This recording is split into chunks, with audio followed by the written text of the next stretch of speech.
না। আল্লাহ বলেছেন বান্দা বান্দি মরতে যদি হয় তাহলে পরিপূর্ণ মুসলমান হও, আর পরিপূর্ণ মুসলমান না হয়ে মৃত্যুবরণ করো না। মরণ একদিন হবে কি হবে না। রাজা হোক, বাদশাহ হোক, নেতা হোক, মন্ত্রী হোক, হুজুর হোক, হাজি হোক, যেই হন না কেন, আল্লাহ যখনই ডাকবেন দুনিয়া ছেড়ে সবাইকে চলে যেতে হবে। কিন্তু আমরা বর্তমান সময়ে যেভাবে জীবন যাপন করছি, আমাদের কথাবার্তা, আমাদের চালচলন, আমাদের চিন্তাধারা, আমাদের আমালে জিন্দেগি, আসলে কি আমরা জান্নাতের উপযুক্ত হতে পেরেছি বলে মনে হয়?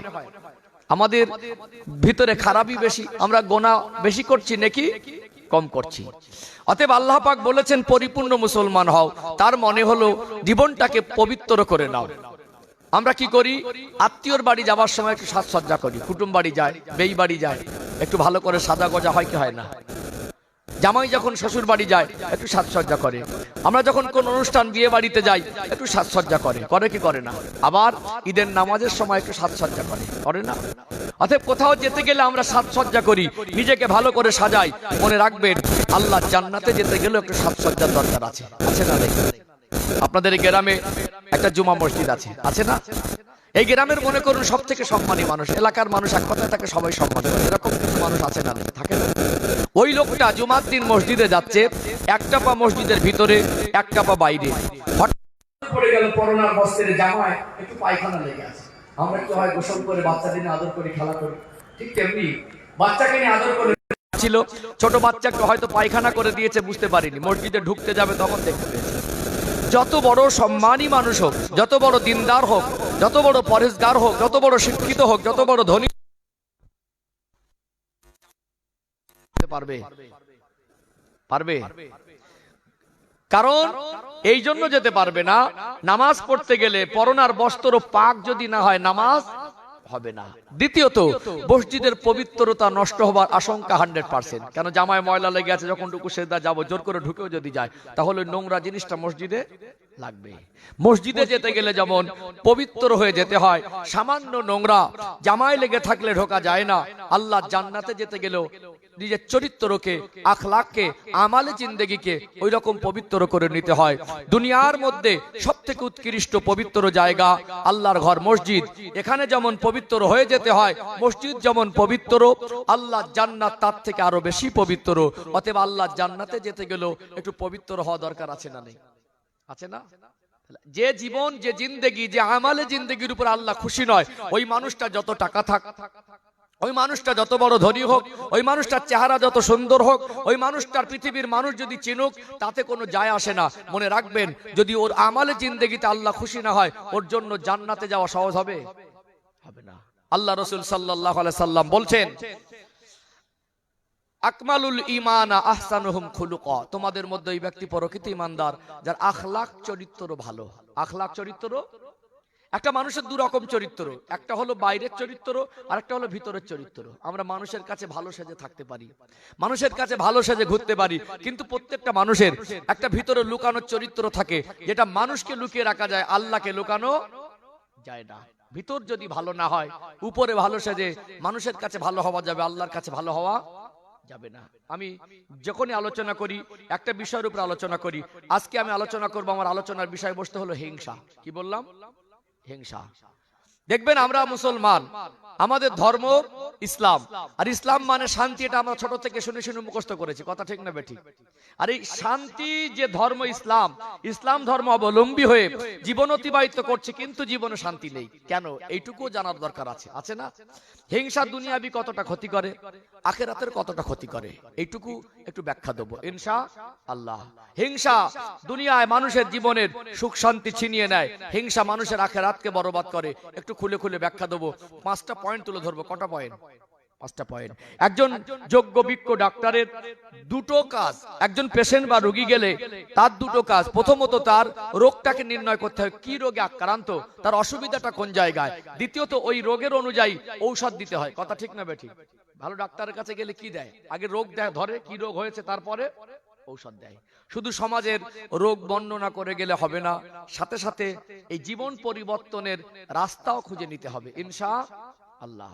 আসুন আমি ছোট ছোট করে একটু আগে বাড়ি, একটু ভূমিকা লম্বা নিলাম, কারণ একটু ভিতটা গুছিয়ে নিলে উপরে কিছু ওয়াজ বোঝাতে সুবিধা হবে, এই জন্য একটা ভিত তৈরি করে নিলাম। আমার কথা বুঝতে পারছেন তো?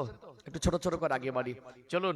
আমি আগে আপনাদেরকে একটু আকর্ষিত করি যে আল্লাহর হুকুম, আল্লাহর বিধানকে আমরা কেন মানবো, মানা দরকার আছে না নেই? মানা দরকার আছে না? একটা মানুষ তখনই পানি পিপাসা, যখনই পানি খোঁজাখুঁজি করে, যখন তার পানি পিপাসা লাগে, তখন তার কাছে পানির গুরুত্ব মনে হয়। চলুন, পানি পিপাসা লাগলে পানি খোঁজে। আল্লাহর হুকুম মানার মতো পিপাসা মনে তৈরি হোক, মানার মতো মানসিকতা তৈরি হোক, তারপরে আখলাক চরিত্র পরিবর্তনের রাস্তা খুঁজবো ইনশাআল্লাহ। সোনার মানিকেরা, নওজোয়ান তরুণেরা, ও সোনার ময়না যুবকেরা, আব্বারা মায়েরা, দুনিয়াটা হলো অস্থায়ী জীবন। আল্লাহ দয়াময় আমাকে আপনাকে এই দুনিয়া জমিনে পাঠিয়েছেন। তিনি যখনই ডাক দেবেন, রাজা বাদশা নেতা মন্ত্রী হুজুর হাজি ধনী গরিব, আল্লাহর ডাক এসে যাবার পরে দুনিয়ার কোনো মানুষের ক্ষমতা নাই। আল্লাহ পাকের ফেরেশতা মালেকাল মাউত হযরত আজরাইল আলাইহিস সালামকে ফিরিয়ে দেবে। এই ক্ষমতা পৃথিবীর কারণ নেই। মরে গেলে সব শেষ। গাড়ি আমার, বাড়ি আমার, বিবি আমার, বাচ্চা আমার, অর্থ সম্পদ দুনিয়াদারি আমার, কাফনের কাপড়ের পকেট হয় না, খালি হাতে চলে যেতে হবে কি হবে না? রাজা মরে গেলে রাজার জন্য কবরস্থানে 3.5 হাত জায়গাটা বরাদ্দ। একজন ভিক্ষুক মারা গেলে তার জন্য কবরস্থানে 3.5 হাত জায়গাটা বরাদ্দ। একজন মন্ত্রী মারা গেলে তার যেমন কাফনের কাপড় দেওয়া হয়। একজন মজদুর অসহায় ভ্যান চালক মারা গেলে ওই মন্ত্রী আর অসহায়ের ভ্যান চালকের কাফনের মধ্যে পার্থক্য থাকে না? বলুন তো দেখি, মরণ একদিন হবে কি হবে না? কার কখনো মরণ হবে, কিভাবে মরণ হবে আল্লাহ পাক ছাড়া দুনিয়ার কোনো মানুষ জানেন না। চলে যেতে হবে কি হবে না? মরে গেলাম ফুরিয়ে গেল এটা নয়। মরণের পরে আলামে বারজাক, কবরের জগতে কতদিন থাকতে হবে আল্লাহ পাক ভালো জানেন। আদি পিতা আবুল বাশার আব্বাজান হযরত আদম আলাইহিস সালাম থেকে নিয়ে আজ পর্যন্ত দুনিয়ায় মানুষ জাতির বসবাসের হায়াতে জীবন, দুনিয়ায় মানুষ এসেছে, মারা গেছেন, এসেছেন, ইন্তেকাল করেছেন। এমনি করে আল্লাহ পাক এই দুনিয়া জমিনে মানুষ জাতির বসবাস করার যে সিস্টেম পদ্ধতি দিয়েছেন, কয়েক হাজার বছর ধরে এই দুনিয়ায় মানুষ জাতি বসবাস করছে। এমনও মানুষ আজ থেকে 2000-4000 বছর আগে মারা গিয়েছিল, তারা সকলে কবরের জগতে আছে না নেই? কুল্লু মান আলাইহা ফান ওয়া ইয়াবকা ওয়াজহু রাব্বিকা যুল জালালি ওয়াল ইকরাম। আল্লাহ দয়াময় এই দুনিয়াটাকে ফানা করে দেবেন, আল্লাহ সব ধ্বংস করে দেবেন, কিয়ামত সংগঠিত হয়ে যাবে। ওয়া ইয়াবকা ওয়াজহু রাব্বিকা যুল জালালি ওয়াল ইকরাম। আমার আল্লাহ কেবলমাত্র তিনি বাকি থাকবেন, আমার আল্লাহ জাত পাকটা বাকি থাকবে। আবার আমার আল্লাহ কিয়ামতের পরে বিচারের জন্য হাসরের ময়দানে যত মানুষকে পাঠিয়েছিলেন প্রত্যেকটা মানুষকে হিসাব নেওয়ার জন্য ওঠাবেন কি ওঠাবেন না? উঠতে হবে কি হবে না? তাহলে মরে গেলাম ফুরিয়ে গেল এটা নয়। এই জীবনে যেটা করেছি, বিগত জীবনে যেটা করেছি, করে ফেলেছি, ভালো কাজ আর খারাপ কাজ যাই বলেন, এই বর্তমান সময় যেটা করছি, আল্লাহ যতদিন হায়াতে রাখবেন যা করব এই পর্যন্ত শেষ না, এর হিসাব দিতে হবে। হিসাব দিতে হবে, চলে যেতে হবে, মানে মরে গেলাম শেষ নয়। আর এই জীবনের হিসাব আল্লাহর কাছে তিল তিল করে বুঝে দিতে হবে। যদি হিসাব দিতে হয়, আল্লাহ যদি হিসাব নিকাশ করে এই জীবনে আমলের হিসাব করে আল্লাহ শাস্তি আর শান্তির জায়গা নির্ধারণ করেন, জান্নাত আর জাহান্নামকে ঠিক করে দেন, তাহলে এই জীবনের পরিবর্তন দরকার আছে না নেই? আছে না? এই জীবনের পরিবর্তন দরকার আছে। ও ভাইজানেরা, সোনার মানিক যুবকেরা, আব্বারা মায়েরা, আল্লাহ বড় দয়াময়, আল্লাহ পাক বড় মেহেরবান। এই জন্য আমার আল্লাহ বললেন, ওয়ালা তামুতুন্না ইল্লা ওয়া আনতুম মুসলিমুন। ওরে আমার বান্দা বান্দি, মরতে যদি হয় মরণের আগে পরিপূর্ণ মুসলমান না হয়ে মৃত্যুবরণ করো না। পরিপূর্ণ মুসলমান মুসলমান হতে গেলে হিংসা নামক জিনিসটা বর্জন করা দরকার আছে না নেই? যেহেতু আজকে আমার আলোচনার বিষয়বস্তু হলো হিংসা, আমি 5টা পয়েন্ট তুলে ধরবো। হিংসার দুনিয়াবি ক্ষতি আর আখিরাতের ক্ষতিটা কেমন সেটাও তুলে ধরবো। আল্লাহ নবী হুজুর আমার সোনা জবানে বললেন, ও আমার সাহাবায়ে কেরামেরা, বাবারা, শরিয়াতে ইসলামে হিংসা জায়েজ নয়। আল্লাহ নবী হুজুর আমার 63 বছরের জীবনে তিনি কোনোদিন কারোর উপরে হিংসা করেন নাই। আল্লাহ নবী হুজুর আমার সোনা জবানে ফরমালেন, হিংসা কত খতরনাক জিনিস। একটা মানুষ সে যখন হিংসা করে ওর জীবনের অর্জনকৃত নামায় আমালগুলোকে আল্লাহ বরবাদ করে দেন। কেমন ভাবে বরবাদ করে দেন? নবী আমার উদাহরণ দিয়ে বোঝাতে লাগলেন, আগুন জ্বালানো হয় কাঠ দিয়ে। আজকে ম্যাক্সিমাম বাড়ি বাড়ি গ্যাসে রান্না হয়। আজ থেকে 20-30 বছর আগে মানুষ চুলায় উনানে রান্না করত। একটা কাঠের টুকরা উনানের মধ্যে চুলার মধ্যে দিয়ে দিলে ওটা আগুন জ্বলে জ্বলে পুড়ে ছাই হয়ে যায় কি যায় না? আগুন যেমন কাঠকে পুড়িয়ে ছাই করে দেয়, হিংসা তেমনি ওই মানুষের জীবনের অর্জনকৃত নামায় আমালগুলোকে বরবাদ করে দেয়। এখন আমাদের নেকি যদি কম হয়, গোনা যদি বেশি হয়, আর তারপরেও মনের মধ্যে যদি হিংসা থাকে, ওটাও যদি বরবাদ হয়। নেকি কম, ওটাও যদি আগুন যেমন কাঠকে পুড়িয়ে দেয়, ওটাও যদি ধ্বংস করে দেয়, আখিরাতের দিন বিচারের ময়দানে আমাদের সময়টা কঠিন হবে কি হবে না? কঠিন হবে না? নেকি কম, গোনা বেশি, তারপরেও যদি হিংসা করে ওটা বরবাদ করি, তাহলে আমাদের আখিরাত কঠিন হবে না সহজ হবে? অতএব হিংসা বাদ দিতে হবে। কত রকম ভাবে হিংসা করে আমি খুব ছোট ছোট করে বোঝাবো। আমি জানি যে মানুষের জীবনের সময়ের মূল্য অনেক বেশি। এক টুকরা বরফের ঢেলাকে উন্মুক্ত খোলা বাতাসে রাখলে সময় যত অতিবাহিত হয়, ওই বরফের ঢেলাটা আস্তে আস্তে ছোট হয়। নিঃশ্বাস টেনে ছেড়ে দিচ্ছি, হায়াত কমে যাচ্ছে। আপনারা আমার সামনে বসে আছেন, এই সময়টুকু আমার কাছে আমানত। আমি আপনাদের সময়টুকু ফিরিয়ে দিতে পারবো না। সব থেকে বড় কথা, সময় অতিবাহিত হয়ে যাচ্ছে। আপনারা আমার সামনে বসে আছেন, আমার সময় শেষ হবার সাথে সাথে আমি এখান থেকে নেমে যাব। আর সব থেকে বড় জিনিস হলো, আমার থেকে পেলেন কে, আমি দিতে পারলাম কি? যারা আমার সামনে বসেছেন, বসবেন, আমার পরপরই প্রত্যেকটা মানুষের জন্য মনে হয় আজকে মাহফিল থেকে কিছু পেয়েছি। ও ভাইজানেরা, সোনার মানিক যুবকেরা, আব্বারা, মায়েরা, 5টা পয়েন্ট তুলে ধরবো। 1 নাম্বার পয়েন্ট তুলে ধরছি, হিংসা কেমন মারাত্মক জিনিস একটু আপনাদের বুঝিয়ে দেই। দেখবেন এক মায়ের পেটের 2 ভাই, রক্তের সম্পর্ক। আল্লাহ দয়াময় মায়া মহব্বত দিয়েছে না দেয়নি? ছোট ছোট 2টা বাচ্চা আব্বার কাছে চলে যায়। আব্বার কাছে গিয়ে জিদ ধরে, আব্বা খাবার খাবো, পয়সা দেন। 5 টাকা 10 টাকা নিয়ে যায়, বাজারে চলে যায়। বাজারে গিয়ে দোকানে গিয়ে লজেন্স, চকলেট, ক্যাডবেরি কিনে নিয়ে আসে। একটা লজেন্স নিয়ে মুখের মধ্যে পুরে দিয়েছে। হঠাৎ সামনে পড়ে গেল মায়ের পেটের ভাই। দয়া এসে গেল, মায়া লেগে গেল। মনে মনে করলো একা খাবো না। মুখ থেকে বার করে অর্ধেকটা নিজে খেয়েছে, আর অর্ধেকটা ওর মায়ের পেটের ভাইকে দিয়েছে।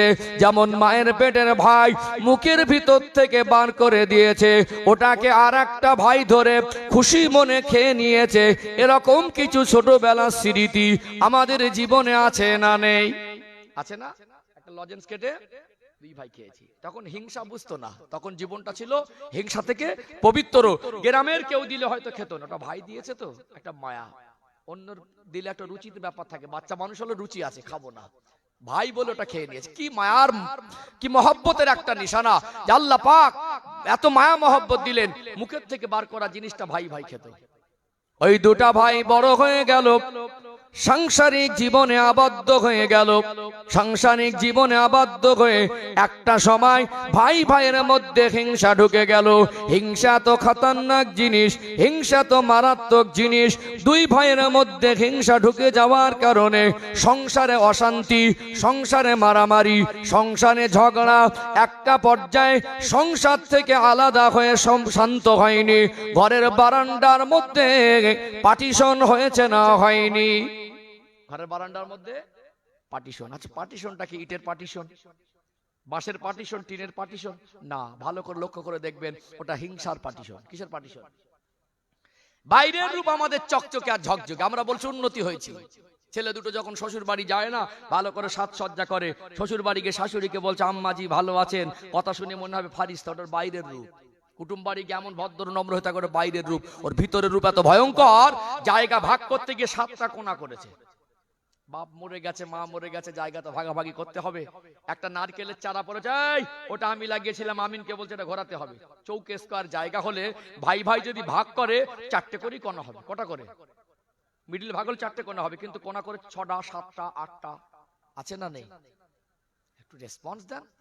আমি আপনাদের কাউকে কষ্ট দেওয়ার জন্য বলছি না, এখানে কাউকে ছোট করার উদ্দেশ্য নয়, এটা সমাজের চিত্র আমি বোঝাতে চাইছি। যেমন রোগ বলবো তেমন ঔষধও ইনশাআল্লাহ বলবো।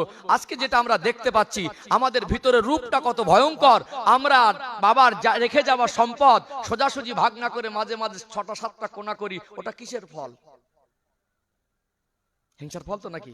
হ্যাঁ, হিংসার ফল। প্রথম হয় 2 ভাই, এদের ছেলেরা চাস্তো ভাই, এদের ছেলেরা হয় চাস্তো ভাই, পরে আবার সম্পর্কের দূরত্ব তৈরি হয়। লম্বা জায়গা, রাস্তার দিকে ফন্টটা কম ছিল, এখন যদি রাস্তা ছেড়ে দেয় তাহলে পিছনে ফন্টে কাউকে যেতে হবে।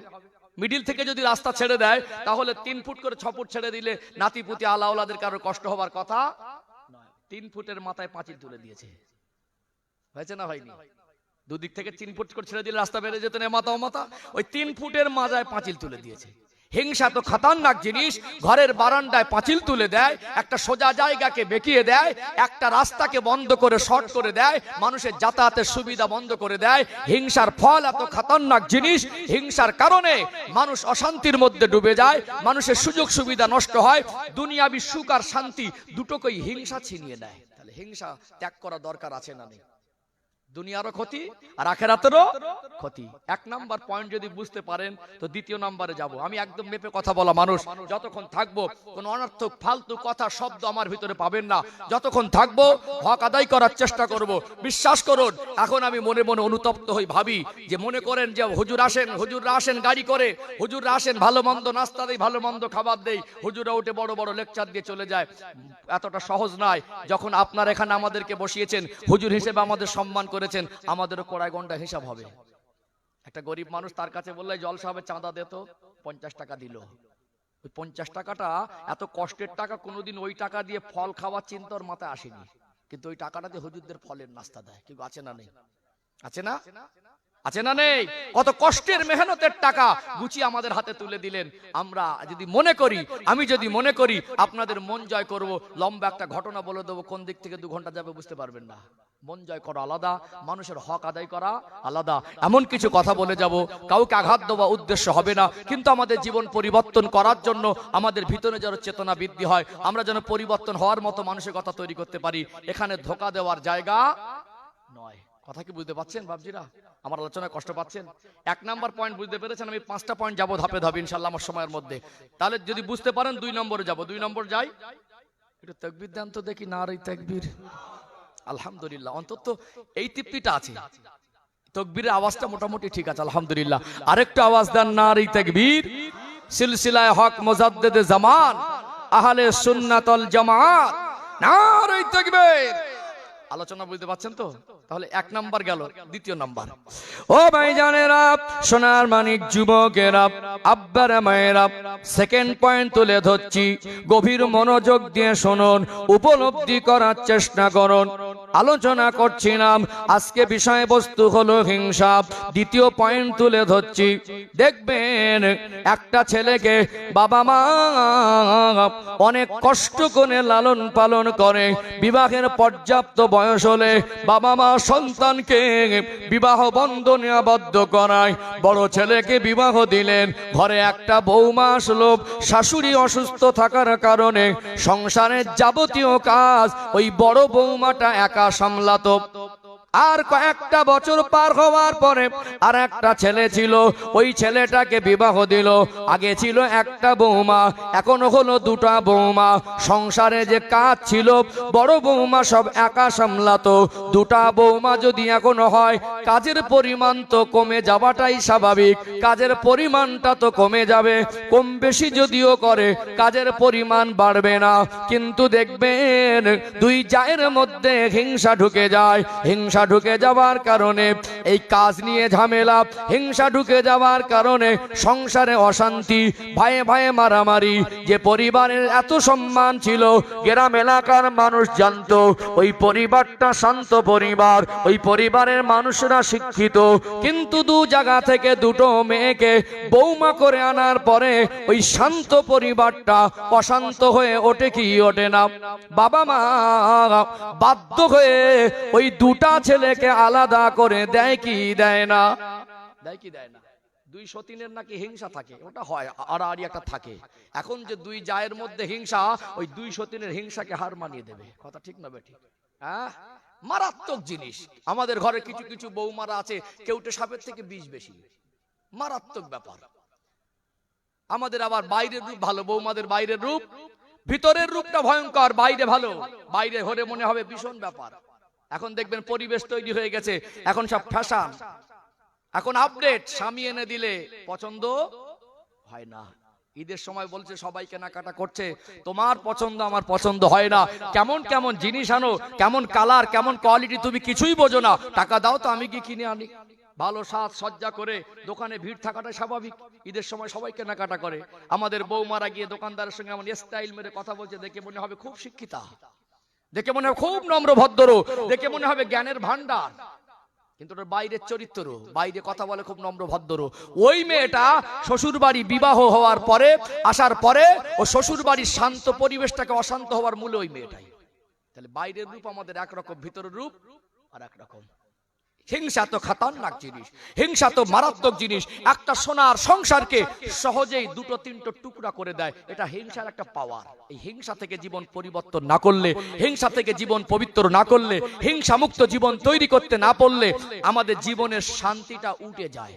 আগের দিনে মাটির ঘরে খাট ছিল না, আলনা ছিল না, আলমারি ছিল না, এসি কুলার ছিল না, ফ্যান ছিল না, মার্বেল টাইলস ছিল না, কাঁচের জানালা দরজা পাল্লা ছিল না। ছিল খড়ের ঘর, ছিল মাটির বিছানা, ছিল খেজুর পাতার চাটাই। লম্প জ্বালিয়ে দিনরাত অতিবাহিত করত দুটো চারটে ছটা বৌমা। এক সংসারে শান্তির সঙ্গে চলেছে, সংসার আলাদা হওয়ার প্রসঙ্গ আসেনি। এত হিংসা হিংসি ছিল না। আজকে ঘর ঝকঝকে চকচকে, আজকে ঘরের মধ্যে দামি দামি আসবাবপত্র আছে, ওই ঘরের মধ্যে প্রকৃতপক্ষে শান্তি নেই। তাহলে হিংসা মানুষের জীবনে শান্তি ছিনিয়ে নেয় কি নেয় না? নেকিও বরবাদ করে দেয়। নেকি এইভাবে বরবাদ করেন। আল্লাহ নবী সাল্লাল্লাহু আলাইহি সাল্লাম বলছেন, আগুন যেমন কাঠকে পুড়িয়ে ছাই করে দেয়, নেকি তেমনি তার জীবনের নেক আমলগুলোকে বরবাদ করে দেয়। কথা কি বুঝতে পারছেন? দু নাম্বার বলেছি, বুঝতে পেরেছেন? ভাই ভাই বলেছি, পরিবার থেকে বাইরে বেরোবো ইনশাআল্লাহ। আমি ধাপে ধাপে আগাই, আমার আলোচনা একেবারে সাজানো গোছানো, যদি চেষ্টা করি অন্তত মানুষের হক আদায় করার। প্রথমে বলেছি ভাই ভাই হিংসা, তারপরে বলেছি যায় যায় হিংসা। একটু ঘরের বাইরে যাই, আস্তে আস্তে আর একটু আগে বাড়বো ইনশাআল্লাহ। ও ভাইজানেরা, সোনার মানিক যুবকেরা, আব্বারা মায়েরা, আবারও মনে করিয়ে দেই, আল্লাহ বড় দয়াময়, আল্লাহ পাক বড় মেহেরবান। কোরআন শরীফে সূরা আলে ইমরানের 208 নম্বর আয়াতে আমার আল্লাহ পাক স্পষ্ট করে জানিয়ে দিলেন। আমার আল্লাহর কোরআনুল কারীম খুলে দেখবেন, কোরআন শরীফের 4 নম্বর পারার 2 নম্বর পৃষ্ঠার শুরুর দিকে পেয়ে যাবেন। আল্লাহ পাক বলছেন, ওয়ালা তামুতুন্না ইল্লা ওয়া আনতুম মুসলিমুন। ওরে আমার বান্দা বান্দি, মরতে যদি হয় পরিপূর্ণ মুসলমান না হয়ে মৃত্যুবরণ করো না। এখন মনের মধ্যে যদি হিংসা থাকে, বাইরে চলাফেরা, বাইরে মানুষের সঙ্গে কথাবার্তা তারায় আমাদের অনেক নম্র ভদ্র মনে হলে, আমাদের অনেক জ্ঞানী গুণী মানুষ ভাবলেও ভিতরটা যদি ভালো না হয়, এই ভিতরের ভয়ঙ্কর রূপ আল্লাহর কাছে লুকিয়ে রাখা যায় না। এই জন্য হিংসা ত্যাগ করা দরকার। দুটো পয়েন্ট তুলে ধরেছি, থার্ড পয়েন্ট, সেকেন্ড পয়েন্ট তুলে শেষ পরে থার্ড পয়েন্ট একটু গভীরভাবে বুঝুন। দেখবেন বর্তমান সময় যত দিন যাচ্ছে প্রকৃত পক্ষে ভালো মানুষের সংখ্যাটা বাড়ছে না কমছে? যতদিন যাচ্ছে প্রকৃত ভালো মানুষের সংখ্যা কমে যাচ্ছে।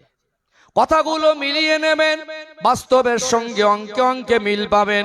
প্রকৃত পক্ষে ভালো মানুষের সংখ্যা আসলেই কমে যাচ্ছে, কিন্তু বর্তমান সময়ে যারা প্রকৃত ভালো মানুষ তারা আমাদের কাছে নিরাপদ না।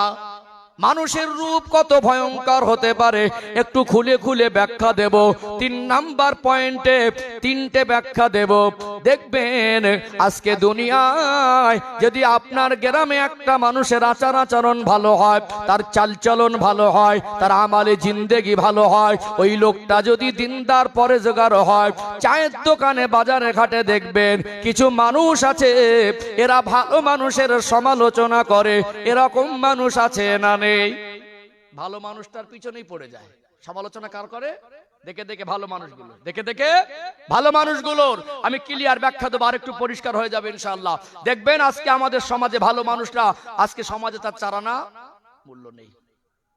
একটা লোক এত গরিব মানুষ, ভ্যান চালিয়ে খায়, ঘরটা জীর্ণ শীর্ণ, অভাবের দিন, একবেলা না খেয়ে থাকলে মানুষের কাছে হাত পাততে পছন্দ করে না। বাড়ির পাশে কোটিপতি 2 তলা 4 তলা ঘর, তার ওই ঘর বাড়ি দেখে কারোর প্রতি হিংসাও হয় না। লোকটা আসলে অসুস্থ, যার চিকিৎসার জন্য ডক্টর দেখানোর জন্য পয়সা দরকার। লোকটার ঘরটা জীর্ণ শীর্ণ, ঘরটা মেরামতের জন্য টাকার দরকার। লোকটা কিছুটা ঋণী হয়েছে, ঋণ পরিশোধের জন্য টাকার দরকার, আসলেই টাকার দরকার। তারপরেও বন্ধনের ব্যাংক খুঁজতে যায় না। তারপরেও দুনিয়া হারাম মালের প্রতি লোভ লালসা নেই। এরকম মানুষ আজও দুনিয়ায় আছে না নেই? বহু মানুষ আছে দেখবেন, দোকানদার সবজি কিনতে গিয়ে ভুল করে টাকা বেশি দিলে গুনে ঘুরে এসে ফেরত দিয়ে যায়, আছে না নেই? বহু মানুষ আছে দেখবেন, ভ্যান চালিয়ে খায়। একজন প্যাসেঞ্জার খুব ধনী মানুষ উঠলো তার ভ্যানে, নেমে যাওয়ার সময় একটা ব্যাগ ছেড়ে গেল, দেখলো ব্যাগের চেন টেনে টাকা বোঝায়। যে লোকটা সত্যিকার অসহায়, টাকা দরকার, ওই লোকটা যদি মনে করতো আমাকে চেনে না, আমি ওকে চিনি না। আপনাদের হাড়োয়া রোড রেল স্টেশনে যদি কোনো অপরিচিত মানুষ একজন ভ্যানে উঠে কোথাও যেতে গিয়ে যদি ব্যাগটা ছেড়ে যায়, এখন ভ্যান চালকটা যদি মনে করে উনি আমাকে চেনেন না, আমি ওনাকে চিনি না, এটা আমার এরিয়া, আমি ক্ষণিকের জন্য লুকিয়ে পড়বো, আমাকে সহজে খুঁজে বার করতে পারবে না। এরকম পারে, কিন্তু তারপরেও টাকাটা পেয়ে বললো বাবু আপনার ব্যাগ ছেড়ে যাচ্ছে, ওতে টাকা আছে না সোনা আছে তার দেখার ব্যাপার নয়। হারাম জিনিসে ভক্ষণ করে না, হারাম জিনিসের প্রতি তার যাররা লোভ লালসা নেই, ওই মানুষটা ডেকে ফিরিয়ে দেয়। এরকম মানুষ আজ কমে গেলেও দুনিয়াতে আছে না নেই? আছে না? এই লোকটা সমাজে চারানা দাম নেই। একটু ভ্যানটাকে যদি একটু কাট করে রাখে না, ওখানে কিছু মানুষ গিয়ে চুটে মোস্তান গিয়ে পাওয়া দেখে, এই বুড়ো ভ্যান সরা, ওর বাপের থেকে 4 বছরের বয়সের বড়। আল্লাহর নবীর জবানে ছিল নম্রতা, ভদ্রতা, আচরণে জবানে ছিল মধুর ভাষা, নবীর আচরণে ছিল শালীনতা। আল্লাহর নবী কোনোদিন এমন টাপ ল্যাঙ্গুয়েজ, এমন কোন ভঙ্গি দিয়ে মানুষকে কথা বলতেন না, মানুষ কষ্ট পেত। সম্মানিত ভাইয়েরা, এই যে আচরণে কষ্ট দেওয়া, ওই লোকটাকে যদি বলতো যে বাবাজি একটু ভ্যানটা সরিয়ে নেন, সমস্যা মিটে যেত। জানে গরিব মানুষ, ওকে পাওয়ার যদি না দেখে, আমার যে পাওয়ার আছে লোক বুঝবে কি করে? ওকে পাওয়ার দেখাল, ওর হয়ে কথা বলার কেউ নেই, তাই জন্য ওখানে পাওয়ারটা প্রয়োগ করে। ঠিক মতো জায়গায় পড়ে গেল, দাঁত গুঁড়ো হয়ে যাবে, আছে না নেই? একজন গরিব মানুষ, সে যদি একটু ভুল করে, সমাজের এক শ্রেণীর চুটে মোস্তান তার উপরে ঝাঁপিয়ে পড়ে তাকে বিভিন্ন ভাবে টর্চার, বিভিন্ন ভাবে অপমানমূলক কথাবার্তা বলে। আসলে প্রকৃত ভালো মানুষের জীবন নিয়ে আমরা মূল্যায়ন করতে শিখিনি। বাড়ির ধারে একজন ভালো মানুষ, দিনদার মানুষ, লোকটার টাকা নেই বলে ওই লোকটা সমাজের কাছে অবহেলার পাত্র। ওই লোকটা টাকা নেই বলে, লোকটা দিনদার পরেশগার, ও মসজিদের কমিটিতে জায়গা পাবে না। টাকা নেই বলে মাদ্রাসার কমিটিতে জায়গা পাবে না। টাকা নেই বলে দুনিয়ার কোনো ভালো প্রতিষ্ঠানে জায়গা পাবে না। টাকা নেই বলে এমন করে বাড়ির পাশের মানুষকে দাওয়াত করে না, দূর থেকে ভিআইপি মেহমান দাওয়াত করে, আছে না নেই? আছে না? যত বড় হারামখোর হোক না কেন, টাকা থাকলে স্যার ভালো আছেন। আমি সবাইকে এক পাল্লায় তুলি না, ব্যক্তি আক্রমণ ইসলাম শেখায়নি। কোন এলাকার মানুষের নাম ধরে বলছি না, সমাজের বাস্তব চিত্র বোঝাতে চাইছি। আজকে দিনে বর্তমান সময়ে একদল ধনী মানুষ গরিবের থেকে ভিক্ষা নিচ্ছে, পন্থাটা একটু ভিন্ন। যদি হিসাব বুঝিয়ে দেই ক্লিয়ার হয়ে যাবে। অনেক সময় দেখবেন কারোর বাপের রাইতি সম্পত্তি রাতারাতি দখল হয়ে যাচ্ছে, ছেলেটা লেখাপড়া বোঝে না, আইন আদালত বোঝে না, থানা পুলিশ বোঝে না, পেরেশান হয়ে গেল, আমার জায়গা অন্য লোক দখল করেছে। বললো দেখ থানা পুলিশে গেলে অনেক ঝামেলা, এখন গ্রাম্য ভাবে যদি মিলে যায়, যদি কিছু নিয়ে কিছু ছেড়ে দেয়, পুরোটা তো দখল করে বসেছে। এখন লোকটা একটা লোকের কাছে দ্বারস্থ হলো, বাবু একটু বিষয়টা দেখলে ভালো হতো, চোখ বন্ধ করে বলে দিচ্ছে 1030 নিয়ে বিষয়টা দেখছি। সমাজের চিত্র বোঝাচ্ছে। আমি কোন এলাকার নাম করছি না, আমি রাজনীতির নেতা না, রাজনীতির কথা বলি না, কোনো বক্তব্যে পাবেন না, আগামী দিনে পাবেন না। বিগত জীবনে আমার আলোচনা রাজনীতির কোনো কথা নেই, কেন এটা রাজনীতির মঞ্চ না, কথা ঠিক না বেঠিক। আমি জাস্ট বাস্তব চিত্র বোঝাচ্ছি। একটা গরিব মানুষ যার যাকাতের টাকাকে দেওয়া দরকার, এ লোকটা এতটা অসহায়, আল্লাহ তাকে এতটা অর্থ দিয়েছে, 10 বছর বসে খেলে সে টাকা ফুরাবে না, তারপরে বলছে মাল লাগবে, কি লাগবে, 30,000 নিয়ে আয়। সমাজের চিত্র। তাহলে গরিব মানুষ এর কাছ থেকে ভিক্ষা নেওয়া ছাড়া অন্য কিছু হচ্ছে? যার অগাধ টাকা, যার যাকাতের টাকা ওকে দিয়ে সাহায্য করা দরকার ছিল, ওই লোকটা বিপদে পড়ে আসলে বলে 1030 লাগবে। এই লোকগুলো সমাজের নম্র ভদ্র, এই লোকগুলো সমাজের কাছে বাবু। এখন যার টাকা আছে সেইতে সমাজে বাবু। ও যত বড় হারামখোর হোক, ওকে বলবে স্যার ভালো আছেন, ওর কাছে মিষ্টি মিষ্টি কথা বলবে, ওকে সম্মান করবে, ওর কাছে গিয়ে চুটে মোস্তান গুলো কেঁচো হয়ে থাকবে। আর ভালো মানুষ, নম্র মানুষ, দিনদার মানুষ, দুনিয়া সৎ পথে চলা মানুষ, তার অর্থ নেই বলে ওই মানুষটা সমাজে চারানা পয়সা দাম দিতে চায় না। তাহলে আজকে আমাদের বাইরের রূপটা চকচকে ঝকঝকে, আমরা কথা বলি খুব জ্ঞানের, আমাদের জামা কাপড় থাকে খুব চকচকে ঝকঝকে, ঘর বাড়ির ডিজাইন নকশা মাশাআল্লাহ খুব ভালো, কিন্তু আমাদের ভিতরের চরিত্রের রূপটা অতটা ভালো পরিষ্কার করতে পারিনি। এটা বোঝাতে চাইছি মূল কথা। আজকে সমাজে ভালো মানুষগুলো আমাদের কাছে নিরাপদ নয়, তারা আমাদের থেকে কষ্ট পাচ্ছে, আমাদের থেকে সম্মান আর সুযোগ সুবিধাটুকু পাচ্ছে না। এটা বাস্তব না অবাস্তব? বাস্তব না বাস্তব? একটা পয়েন্ট গেল, আমি 3 নাম্বার পয়েন্ট বলছি, এর ভিতরে 3টে কথা বলবো ইনশাআল্লাহ। একটা কথা গেল, 3 নাম্বার পয়েন্ট আলোচনা হচ্ছে। ও ভাইজানেরা, সোনার মানিক যুবকেরা, আব্বারা মায়েরা, আর একটু গভীর ভাবে আপনাদের বোঝানোর চেষ্টা করি। বলছিলাম দেখবেন দুনিয়ায় মানুষ মানুষের প্রতি হিংসা করে। আপনার এই গ্রামে যদি 2, 10টা, 20টা মানুষ থাকে, ওই মানুষ যদি চাকরিজীবী হয়, এই গ্রামে যদি 10টা চাকরিজীবী হয়, 20টা ব্যবসায়ী হয়, গ্রামে যদি 30 জন ধনী থাকে, গ্রামের মানুষের লস নয়। কিন্তু একটা মানুষ যদি হালাল পথে ব্যবসা করে, একটা মানুষ যদি হালাল পথ উপার্জন করে, একটু আয় রোজগার বেশি করে, একটু উন্নতির পথে চলে, একটু ভালো পথে চলে, একটু সুখে থাকে, ওই মানুষটার পিছনে হিংসা অন্য গ্রামের মানুষ করে না। ওর কাছের মানুষ, ওর প্রতিবেশীগুলো ওর উপরে হিংসা করে কি করে না? মানুষ মানুষের ভালো দেখতে পারে না, প্রতিবেশীর উপরে হিংসা আছে না নেই? যদি একটা মানুষ ধনী হতে যায়, কিছু ধনী মানুষ মনে করে ও আবার কেন ধনী হবে, ওকে চেপে দেওয়ার চেষ্টা করে। একটা মুসলমান ভাই যদি উপরে উঠতে চায়, তাকে ঠ্যাং ধরে নিচে নামানোর চেষ্টা হয় কি হয় না? আল্লাহ দয়াময়, কত কাফের মুশরিক জালেম বেঈমানদেরকে আল্লাহ কোটি কোটি টাকার মালিক বানিয়েছে, ওখানে হিংসা হবে না। কিন্তু প্রতিবেশী যদি কেউ ধনী হয়, ওর বাড়ির পাশের মানুষটা ওর পিছনে হিংসা শুরু করে দেয়। এটা বাস্তব না অবাস্তব? আমার আপনার শত্রু খুব দূরের না। এই গ্রামের মানুষ যদি ধনী হয়, ভালো হয়, সুখে থাকে, ওর শত্রু করতে অন্য এলাকার বেড়া চাপার লোক আসবে না, হাড়োয়ার লোক আসবে না, এই হাদিপুরের লোকই শত্রুতা করবে। কথা ঠিক বলছি না ভুল বলছি? সম্মানিত ভাইয়েরা, আবারও বলছি, মেপে কথা বলি। যদি আমার কওমের মানুষের অর্থ থাকে, এটা আমার কাছে গর্বের। আমার অর্থ নেই বলে আমি তার কাছে হিংসা করব না। আল্লাহ আমাকে দিয়েছে, আমি ধনী বলে ও যেন ধনী না হয়, এভাবে আমি হিংসা করতে পারবো না। আল্লাহ রহমতের ভান্ডারে খাজানায় মালের কমি নেই। আল্লাহ রব্বুল আলামিন তিনি যদি মনে করতেন গোটা বিশ্বের মানুষকে আমার আল্লাহ কোটি কোটি টাকার সম্পদশালী মালিক বানিয়ে দিতে পারতেন না? আল্লাহ পাক যদি সকলকে কোটিপতি বানিয়ে দিতেন, দুনিয়ার সিস্টেম সুন্দরভাবে চলতো না। আল্লাহ কাউকে অর্থ দিয়ে পরীক্ষা করেছেন, আল্লাহ কাউকে গরিব করে পরীক্ষা করেছেন। আল্লাহ যাকে অর্থ দিয়েছেন তার দায়িত্ব চাপিয়ে দেওয়া হয়েছে, তার উপরে বিশেষ কিছু হুকুম দেওয়া হয়েছে। আমি আল্লাহ তোমাকে গরিব থেকে ধনী করেছি, আমি আল্লাহ তোমার ধনী সম্পদশালীর ঘরের সন্তান করেছি, অতএব তোমার টাকার থেকে যাকাত দিতে হবে, তোমার টাকা থেকে নিয়ে কুরবানি দিতে হবে, তোমার টাকা থেকে নিয়ে হজ করতে হবে, হবে। অতএব আল্লাহ পাক তাদের কিছু দায়িত্ব, তাদের কিছু উপরে বোঝা চাপিয়ে দিয়েছেন। সম্মানিত ভাইয়েরা, মনে রাখবেন গরিব মানুষ তো কি হয়েছে, আল্লাহ নবী সাল্লাল্লাহু আলাইহি সাল্লাম সর্বকালের সর্বযুগের সর্বশ্রেষ্ঠ মহামানব, যিনি বিশ্ববাসীর জন্য রহমত। তিনি যদি মনে করতেন ভোগ বিলাসের জীবন পার করব, তিনি যদি মনে করতেন বাদশাহী সুখে শান্তির জীবন পার করব, আমার রাসূল সারা বিশ্বের 1 নম্বর ধনী হতে পারতেন। পারতেন কি পারতেন না?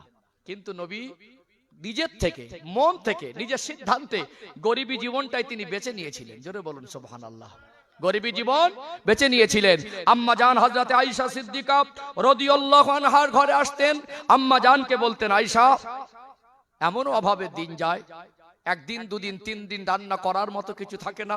2টা খেজুর খেয়ে পানি খেয়ে দিন অতিবাহিত করেছো, কখনো শুকনো রুটি খেয়ে দিন অতিবাহিত করেছো। আয়েশা, তুমি কি মনে কষ্ট পাও? আল্লাহর নবীর পূর্ণিমার চাঁদের মতো চমকানো চেহারার দিকে তাকিয়ে বলতেন, ইয়া রাসূলুল্লাহ, ইয়া হাবিবাল্লাহ, দুনিয়ার মেয়েরা একটা সাধারণ পুরুষকে স্বামী হিসাবে পেয়েছে, আল্লাহ রাব্বুল আলামিন আমি আয়েশাকে বিশ্ব নবীর স্ত্রী হওয়ার মতো নসিব করেছেন। জোরে বলুন সুবহানাল্লাহ। আমি আয়েশা আমার রাসূলুল্লাহর স্ত্রী হওয়ার সৌভাগ্য অর্জন করে আমি জীবনে গর্বিত, আনন্দিত, আল্লাহর কাছে শুকরিয়া আদায় করতে পারবো না। ইয়া রাসূলুল্লাহ, অভাব অনটনে দুঃখ কষ্টের ভিতর থেকে আপনি আমাকে যে ভালোবাসা দেন, ওই ভালোবাসায় আমি আমার সংসারের দুঃখ কষ্টের কথাটা ভুলে যাই। জোরে বলুন। সম্মানিত ভাইয়েরা, ধনী তো কি হয়েছে আর গরিব তো কি হয়েছে, আল্লাহ যেভাবে রাখেন একজন গরিব মানুষ গরিবী জীবনে থেকে যদি সে আল্লাহর পথে থাকতে পারে, আল্লাহ সিদ্ধান্তের উপরে সন্তুষ্ট থাকতে পারে, নবী বলছেন ধনীদের থেকে ওই সমস্ত গরিব যারা গরিবী হালাতে থেকে দিনের রাস্তার উপরে জীবন প্রতিষ্ঠিত রাখে, আল্লাহ তাদেরকে 500 বছর আগে জান্নাত দেবে। জোরে বলুন। কিন্তু ধনীও দরকার আছে। আল্লাহর নবী যেমন গরিবী জীবন পছন্দ করেছিলেন, তিনি কিন্তু ধনীদের বিদ্বেষী ছিলেন না, ধনীদের উপর অসন্তুষ্ট ছিলেন না। আল্লাহর নবীর 2টা জামাই, একজন হলেন শেরে খোদা হযরতে আলী রাদিয়াল্লাহু আনহু, অপরজন হলেন হযরতে উসমান গনি রাদিয়াল্লাহু আনহু। আলী হুজুর ধনী না গরিব? উসমান রাদিয়াল্লাহু ধনী না গরিব? শুধু ধনী না, গোটা উত্তর 24 পরগনা জেলার মানুষের সম্পদ তার সম্পদের সমতুল্য। তদানীন্তন সময়ে এত বড় মাপের ধনী ছিলেন, আল্লাহকে বলতেন, আল্লাহ এত মালের হিসাব আমি কি করে দেব? যখন ইসলামের জন্য প্রয়োজন হয়েছে 2 হাত ভরে দান করেছেন। নবী বলতেন, আমার জামাই উসমান গনি এত বেশি দান করেছে, আল্লাহর জান্নাতটা আল্লাহ উসমান রাদিয়াল্লাহু নামে রেজিস্ট্রি করে দিয়েছে। জোরে বলবেন না? এত দান করেছেন, সেই দানের বরকত আল্লাহ তাআলার নামায় আমলে এতটা বেশি দিয়েছেন। 2024 সাল তথ্য বলছে আজও সৌদি আরবে ব্যাংক অ্যাকাউন্ট উসমান রাদিয়াল্লাহু নামেই রয়েছে। আজ তার সম্পদের বরকত, মাল শেষ হয়নি, ওটা মুসলমানদের স্বার্থেই ব্যয় হয়। জোরে বলুন সুবহানাল্লাহ। সম্মানিত ভাইরা, নবী তো যদি ধনীদের অপছন্দ করতেন, নবী যদি বলতেন ধনী হওয়া যাবে না, তাহলে জামাই কেন ধনী দেখে করলেন? তাহলে ধনীরও দরকার আছে, গরিবেরও। তিনি পছন্দ মতো গরিবী জীবন বেঁচেছেন, কিন্তু তিনি ধনী বিদ্বেষী ছিলেন না। হালাল পন্থায় পয়সা রোজগার করেন, আমার ভাই চাকরি করুক, আমার ভাই উচ্চ পদস্থ চাকরিজীবী হোক, আমার গ্রামের একটা মানুষ ব্যবসায়ী হোক, আমার গ্রামের 10টা মানুষ কোটিপতি হোক, এতে গ্রামের মানুষের লস নেই। কারণ ওই গ্রামে যদি 10টা ধনী থাকে, ওর গ্রামে 4টে এতিম বাচ্চা থাকলে ওই 4টে এতিম বাচ্চার লেখাপড়া শিখতে অসুবিধা হবে না। গ্রামে যদি 10টা ব্যবসায়ী থাকে, আল্লাহ তাদের যাকাতের হুকুম দিয়েছে, তাদের যাকাতের টাকায় 4টে বেওয়া মহিলা, স্বামীহারা মা, তাদের জামা কাপড় কিনতে অসুবিধা হবে না। গ্রামে যদি 4টে ধনী মানুষ থাকে, ব্যবসায়ী থাকে, ওদের অর্থের যাকাতের টাকা দিয়ে একটা অসুস্থ মানুষকে চিকিৎসা দিতে অসুবিধা হবে না। ইসলাম এত উদার, ইসলামিক জীবন ব্যবস্থা এত উন্নত, ইসলামিক জীবন ব্যবস্থা এত মহান। একটা ধনী মানুষ সে উন্নত মানের খাবার খাবে, তার ছেলে মিশনে পড়বে, ইংলিশ মিডিয়ামে পড়বে, বাড়ির পাশে একটা প্রতিবেশী এতিম বাচ্চা অনাহারে থাকবে, সে ছেঁড়া প্যান্ট পরে ঘুরবে, সে লেখাপড়া শিখতে পারবে না, বই কেনার পয়সা পাবে না। ইসলাম এই জীবন ব্যবস্থা তৈরি করে দেয়নি। অতএব ধনী যদি হন, আপনার প্রতি গরিবের হক আছে, আপনার বাড়ির পাশে এতিম আছে, আপনার প্রতিবেশী বেওয়া আছে, আপনার গ্রামে 2টো অসুস্থ আছে, আপনার অর্থ দ্বারা তার পাশে দাঁড়াতে হবে, তার মুখে হাসি ফোটাতে হবে। আপনার যাকাতের টাকায় তার মুখে হাসি ফুটে যাবে। যাবে কি যাবে না? ইসলামিক জীবন ব্যবস্থা আমরা বাস্তবায়ন করছি না, সেটা আমাদের ব্যর্থতা। এর জন্য ইসলামিক জীবন ব্যবস্থার দোষ দেওয়া যাবে না। আজ ধনী মানুষ একটা সময় যখন গরিব ছিল, তখন শুধু বলতো দোয়া করেন। কি বলতো? ব্যবসা নেমেছে, দোয়া করেন। যখন আল্লাহ অর্থ দিয়েছে, এখন ভাবছে জাকাত দিতে হবে। বহু মানুষ জাকাত দেয় না। কথা ঠিক না বেঠিক? যখন ধনী হয়নি তখন কি বলছিল? আল্লাহ টাকা দেন, আল্লাহ আমাকে বরকত দেন। হুজুরের সঙ্গে দেখা হয়েছে, হুজুর দোয়া করেন যেন বরকত হয়। মায়ের কাছে গিয়ে বলছে, মা ব্যবসা শুরু করেছি, দোয়া করেন যেন বরকত হয়। আল্লাহ এত বরকত দিলেন, আজ 10 লাখ টাকার মালিক। লাখে 2,500, 10 লাখে কত? 25,000। একটা সময় খাওয়া হতো না, ওই 10 লাখ টাকার মালিক। এইবারে ভাবছে 25,000 দিতে হবে। 25,000 তোমার নয়, তোমার বাড়ির পাশে একটা এতিমের হক, তোমার বাড়ির পাশে একটা অসহায়ের হক, তোমার বাড়ির পাশে একটা অসুস্থর হক, তোমার বাড়ির পাশে একটা বেওয়ার হক। নবী বলেছেন, তোমার পছন্দের জিনিস তোমার বন্ধুকে, তোমার ভাইকে, প্রতিবেশীকে না দিতে পারলে তুমি প্রকৃত মুমিন হতে পারবে না। শ্বশুর বাড়ি দামি দামি জামা কাপড় কিনে পাঠাবে, বিবির জন্য দামি কাপড় কিনে দেবে, ছেলে মেয়ের জন্য পছন্দ মতো কাপড় কিনে দেবে, আর জাকাতের টাকায় জাকাত দিতে গিয়ে পলেস্টারের লুঙ্গি আর মশারির মতো শাড়ি কিনে দেবে। ওতে জাকাত আদায় হবে না, গরিবকে অপমান করার কারণে গোনা লেখা হবে। কিছু মানুষ আজকে জাকাত দেয় পলেস্টারের মতো লুঙ্গি। লজ্জা থাকা দরকার। এই সমস্ত মানুষগুলোর মনুষ্যত্বহীন চিন্তাধারা। অবাক হই, ভাবতে অবাক লাগে যে পলেস্টারের লুঙ্গিটা একটা গরিবকে জাকাত হিসাবে কিছু ধনী দেয়, এরা হলো দুনিয়ার মধ্যে নিকৃষ্ট ধনী। জাকাতের টাকা দিয়ে লুঙ্গি দিচ্ছে বটে, ওই লুঙ্গিটা পাপোশ হিসেবে ব্যবহার করার উপযুক্ত। একটা গরিব মানুষ, তার চিকিৎসা দরকার, কে আপনাকে 50 টাকার পলেস্টারের লুঙ্গি দিয়ে 50টা মানুষকে লাইনে দাঁড় করিয়ে জাকাত দেওয়া দেখাতে বলেছে? যার চিকিৎসা দরকার তাকে পয়সা দেন, যার লেখাপড়ার জন্য এতিম বাচ্চার কিতাব বই দরকার তাকে বই কিনে দেন, তার প্রয়োজন জিজ্ঞাসা করুন, তাকে ডেকে এনে যেটা সে ব্যবহার করতে পারবে না, ব্যবহারের অনুপযোগী এই জিনিসগুলো আমরা লাইন ধরে দিচ্ছি, মনে করছি ভীষণ জাকাত দিচ্ছি। এতে জাকাত আদায় হয় না, এতে আল্লাহ সন্তুষ্ট হয়, এতে মানুষকে হ্যারাসমেন্ট করা হয়, এতে গরিবদের অপমান করা হয়। কথা ঠিক না বেঠিক? গরিব হলে মানুষ, তবে ইসলামিক জীবন ব্যবস্থার মধ্যে খুঁত নেই। ইসলামিক জীবন ব্যবস্থা হলো পৃথিবীর জমিনের শ্রেষ্ঠ ধর্ম ইসলাম। জীবন ব্যবস্থার মধ্যে মানুষের কল্যাণ আছে। জীবন ব্যবস্থাটা আল্লাহ সিদ্ধান্ত, আল্লাহ পাক নিজে ঠিক করে দিয়েছেন। অতএব আমার আপনার গ্রামে এই এলাকায় যদি ধনী থাকে, এতে ক্ষতি নেই, এলাকার মানুষেরই লাভ। কথা ঠিক না বেঠিক? আজ মসজিদে মার্বেল, ধনী মানুষ তো টাকা দেয়, সব ধনী তো কিপটে না। আজ বহু মানুষ আছে আল্লাহ যেমন অর্থ দিয়েছে তাদের দ্বারা গরিবের মুখে হাসি ফোটে। তাহলে আমার একটা ভাই হোক না ধনী, আমার একটা প্রতিবেশী হোক না ব্যবসায়ী, আমার একটা গ্রামবাসী, দুটো মানুষ হোক না একটু ধনী মানুষ, তাতে আমার হিংসা করে লাভ হবে না। অতএব এই চিত্র যেটা আমার হিংসার আলোচনার ভিতর থেকে বোঝাতে চাইছি, একটা মানুষ একটু বড় হতে গেলে মুসলমানের শত্রু।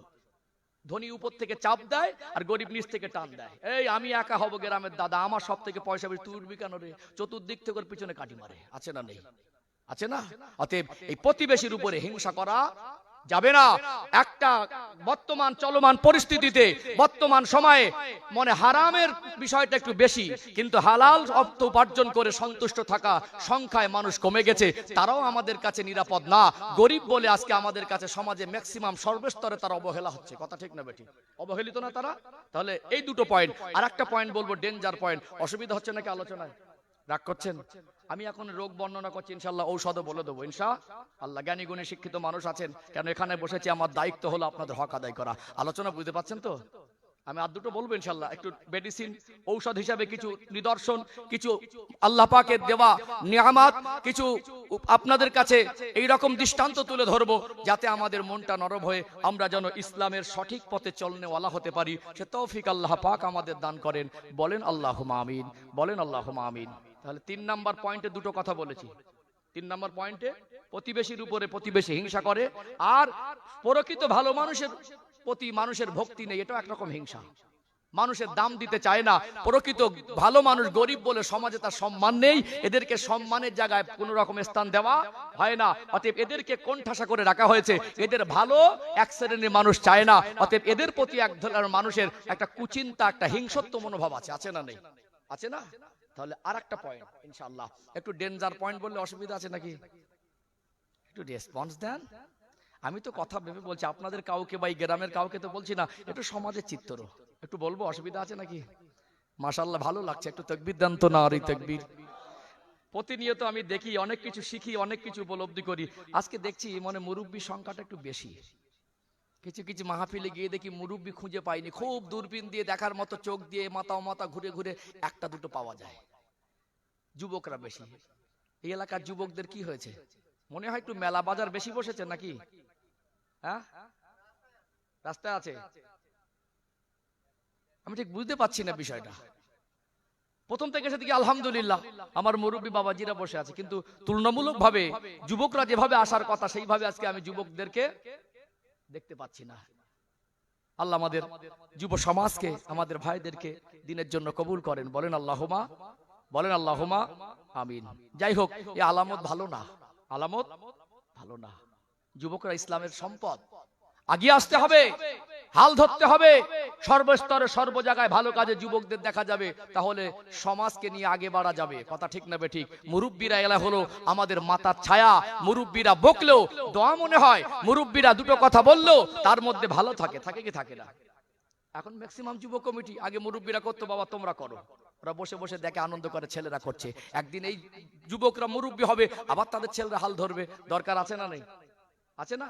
তবে আমি আজ অবাক হচ্ছি, যুবক ছেলেদের খুঁজে পাচ্ছি না এর মধ্যে। কেন পাচ্ছি না এটা আমার জানা নেই, তবে এই গ্রামের কি পরিবেশ সেটা আমি এখন আন্দাজ করতে পারছি না। যাই হোক, এটা কেন হয়েছে আল্লাহ ভালো জানে। যুবকদেরও আসা দরকার আছে, আছে না নেই? আছে না? আছে, একেবারে নেই তা না, হাতে গোনা, সংখ্যায় কম, মানে প্রকৃতপক্ষে কম বয়সী মানুষের ভিতরে কম আছে। আল্লাহ যতগুলো মানুষ এসেছেন কবুল করেন, বলেন আল্লাহুম্মা আমিন। একটু তাকবীর দেন, নারায়ে তাকবীর, মাশাআল্লাহ। আরেকটু প্রাণ ভরে আওয়াজ দেন, নারায়ে তাকবীর।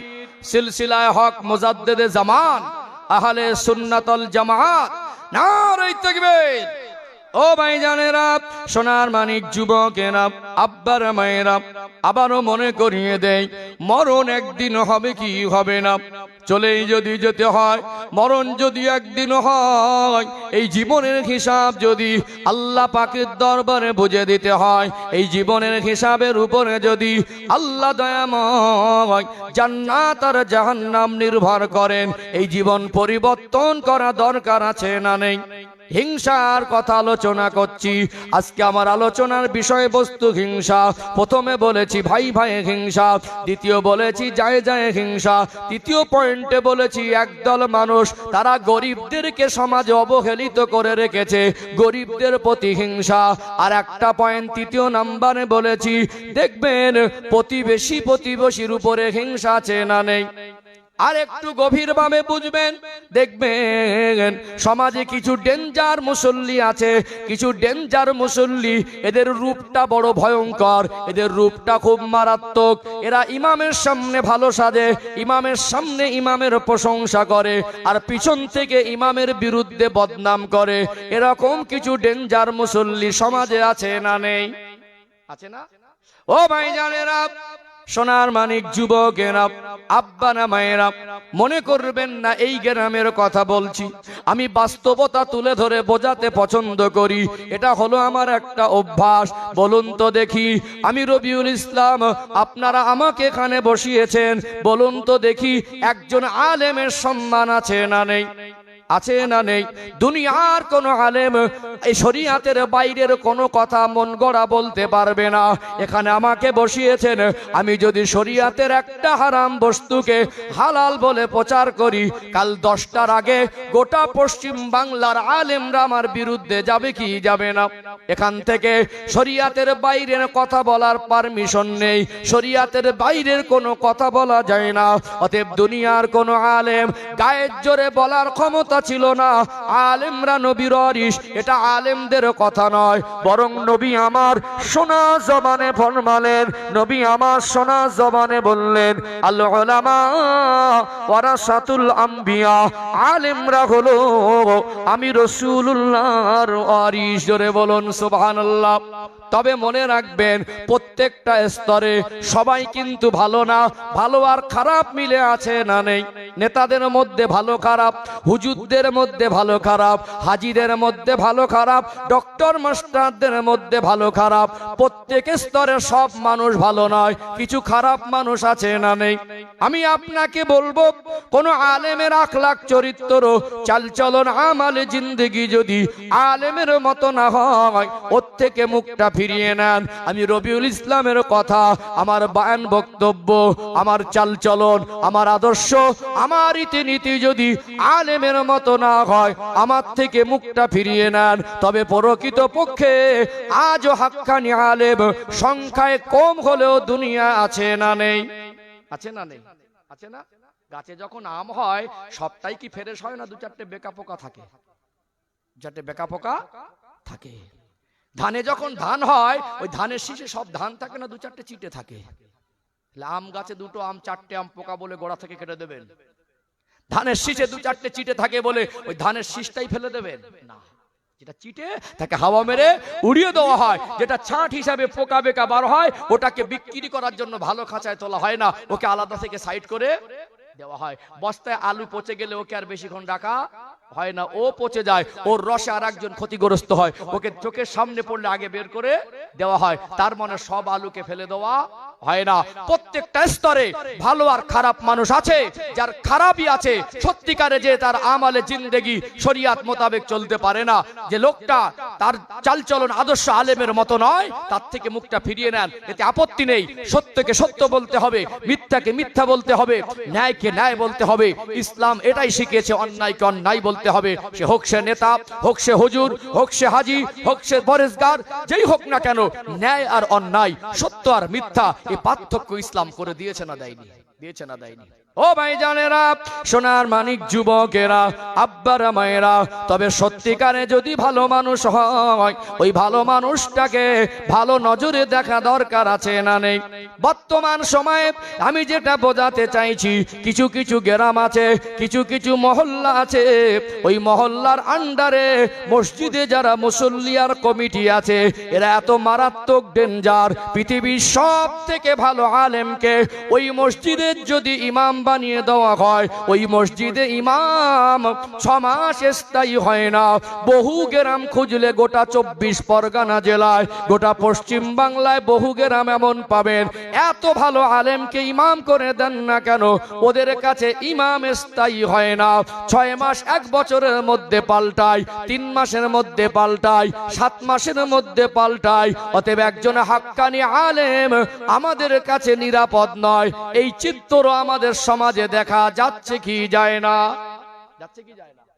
যত ভালো আলেম এনে দেবেন, কোন কোন মসজিদ আছে ওই মসজিদের মুসল্লি আর কমিটির কাছে স্থায়ী হতে, আসলে সবাই খারাপ, ওরাই ভালো না, ওখানে কেউ টিকতে পারে না মানে ওরা খারাপ। মসজিদে এসি লাগিয়েছি, চকচকে করছে, মার্বেল লাগিয়েছি, টাইলস লাগিয়েছি, ঝাড়বাতি লাগিয়েছি, মসজিদের ফান্ডে ক্যাশে অনেক টাকা আছে, মসজিদ 3 তালা করেছি, কিন্তু কমিটি আর মুসল্লিদের মনটাকে শুধরাতে পারিনি। কিছু কিছু মুসল্লি আছে ডেঞ্জার, সামনে প্রশংসা করে, পিছনে হুজুরের পিছনে চুগলখড়ি করে, আছে না? হুজুরকে আসসালামু আলাইকুম, হুজুর আপনার গলাটা খুব ভালো, হুজুর আপনার বায়ানটা শুক্রবারে খুব সুন্দর লেগেছে। ওই যে সামনে সামনে মিষ্টি কথা বলছে না, পিছন থেকে ওই লোকটা আপনার বদনাম করে। সমাজে কিছু মানুষ আছে দেখবেন, এরা খুব খতরনাক, এদের ভিতরের রূপটা খুব ভয়ঙ্কর। আমার আপনার বন্ধু বান্ধবের মধ্যে এমনও মানুষ বহু আছে, সামনে আপনার প্রশংসা করে, পিছনে আপনার বদনাম করে, আছে না নেই?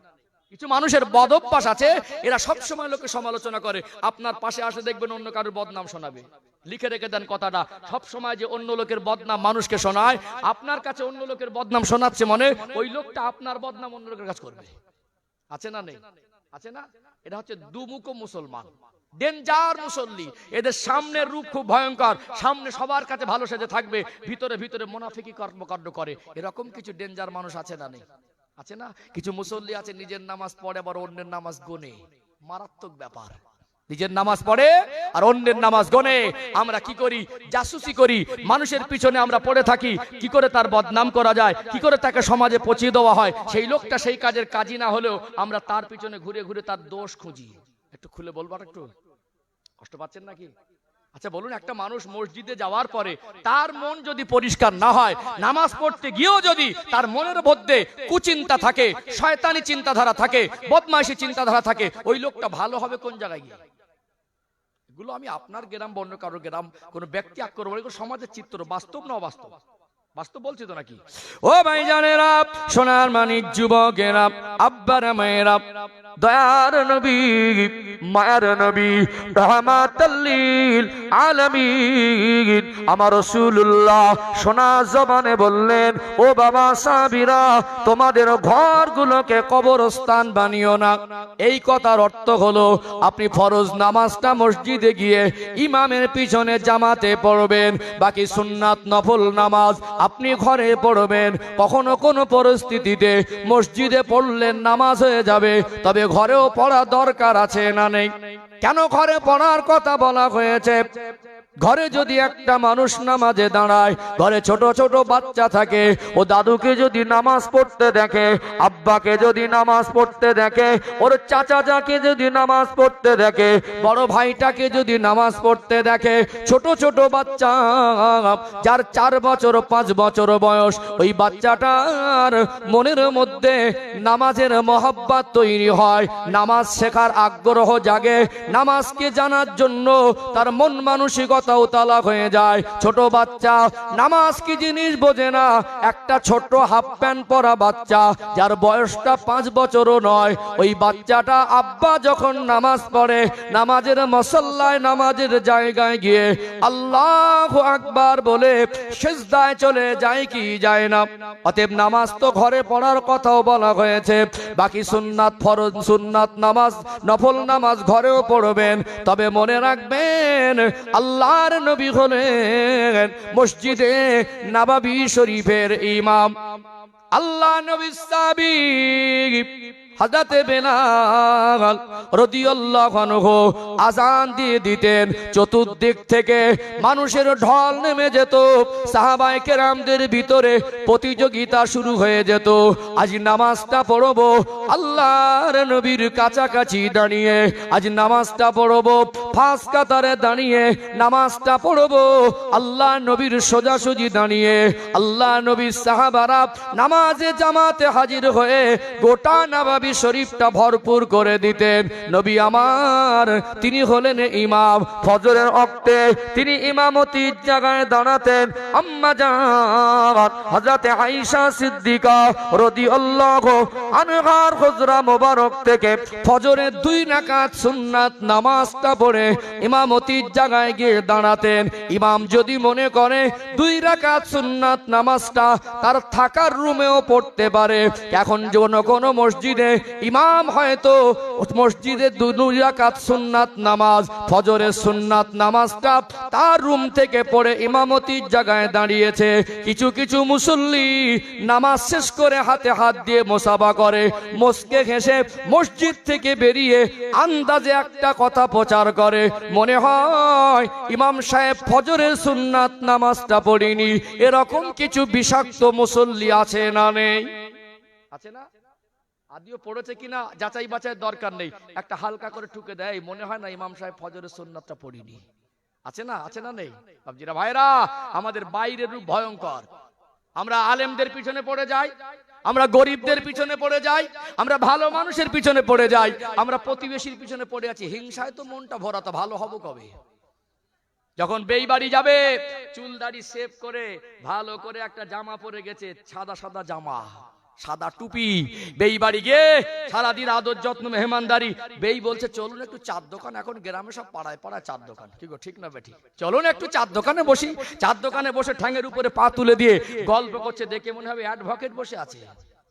ওটার বাইরের চরিত্র, ওর ভিতরের চরিত্র, ওর আচরণে, ওর চিন্তাধারা থেকে ওর প্রতিবেশী নিরাপদ নয়, ওর ভিতরের আসল চরিত্র ওর দ্বারা একটা ইমাম নিরাপদ নয়, ওর আসল চরিত্র ওর দ্বারা একটা গরিব নিরাপদ নয়। আজকে সমাজে আমাদের কাছে প্রকৃত যারা সৎ মানুষ, হালাল পথে চলে, অভাব অনাটন মেনে নিয়ে আল্লাহ সিদ্ধান্তের উপরে সন্তুষ্ট থাকে, এরা আমাদের কাছে অবহেলিত। একজন হাক্কানি আলেম, এরা আমাদের কাছে অবহেলিত, এরা আমাদের কাছে মানে এদের পিছনে আমরা পড়ে আছি। আর আমার প্রতিবেশী সে যদি ধনী হয়, সুখে থাকে, আমরা তার পিছনে পড়ে আছি। এই 3 নম্বরে 3টে পয়েন্ট বলেছি, 3 নম্বর পয়েন্টে 3টে পয়েন্ট বলেছি। কথাগুলো বাস্তব না অবাস্তব? তাহলে আমরা প্রকৃতপক্ষে আমরা দুনিয়ার সুখ শান্তি জীবনটাকে বিষাক্ত করে তুলছি, সেই সাথে সাথে আমাদের অর্জনকৃত নামায় আমাল নেকিগুলো আমরা নিজেরা বরবাদ করে ফেলছি। এর জন্য হিংসা বর্জনীয়, এর জন্য হিংসাকে ত্যাগ করা দরকার, এর জন্য হিংসা মুক্ত জীবন তৈরি করা দরকার। এই জন্য আল্লাহ পাক বললেন ওয়ালা তামুতুন্না ইল্লা ওয়া আনতুম মুসলিমুন, মরতে যদি হয় পরিপূর্ণ মুসলমান না হয়ে মৃত্যুবরণ করো না। তাহলে বাইরে ভালো হবো আর ভিতরটা ভয়ঙ্কর রূপ থাকবে, আল্লাহর কাছে লুকানো যাবে, পরিপূর্ণ মুসলমান হওয়া যাবে। এই জন্য আল্লাহ বলছেন ইত্তাকুল্লাহ হাক্কা তুকাতি, আমি আল্লাহর ভয়কে তোমাদের অন্তরে যথেষ্ট পরিমাণে জায়গা দাও। আজকে আপনাদের এটা সোলাপুকুর নাকি? সোলাপুকুর গ্রামটা আলো আলোকিত হয়ে আছে। বলুন এই আলো এসেছে বলে অন্ধকার আর দেখা যায় না। যেখানেই আলো জ্বালাবেন অন্ধকার আর ওখানে থাকবে না। যেখানে আল্লাহর ভয় থাকবে ওখানে হিংসা থাকবে না। আল্লাহ যেমন ভালো হতে বলেছেন, আল্লাহ যেমন পরিপূর্ণ মুসলমান না হয়ে মৃত্যুবরণ করতে মানা করেছেন, আল্লাহ তেমনি ভালো হওয়ার ঔষধটাও আগেই বলে দিয়েছেন, ইত্তাকুল্লাহা হাক্কা তুকাতি, আমি আল্লাহর ভয়কে তোমাদের অন্তরে যথেষ্ট পরিমাণে জায়গা দাও। আমি আল্লাহ, আমাকে ভয় করার মতো ভয় করো। আল্লাহর ভয় যদি অন্তরে জায়গা দিতে পারি, অন্তরের রোগটা আস্তে আস্তে সুস্থ হবে। জোরে বলুন। তাহলে তিনটে পয়েন্ট মোটামুটি বুঝতে পেরেছেন? তিনটে পয়েন্ট আমি আর দুটো বলবো। মজলিসে দরুদ শরীফ না পড়লে মজলিসের হক আদায়, ওই মজলিসের রহমত হয় না। আর আমি শুধু বলেছি, শুধু রোগ নির্ণয় করা, রোগ বর্ণনা করে সমাজ উন্নত হবে না। এই রোগের নিরাময়ের কিছু দৃষ্টান্ত কোরআন হাদিস থেকে তুলে ধরতেও হবে। আমি দরুদ শরীফ পড়িয়ে নিয়ে ইনশাআল্লাহ এই রোগের ঔষধটাও তুলে ধরবো ইনশাআল্লাহ। ঔষধ তুলে ধরার, ভালো হওয়ার রাস্তা খুঁজে দেওয়ার পরপরই যদি আমি সময় পাই, তো আর দুটো পয়েন্ট যেটা বাকি আছে সেটাও আমি আলোচনা করব ইনশাআল্লাহ। একটু মহব্বতে দরুদ শরীফ আল্লাহুম্মা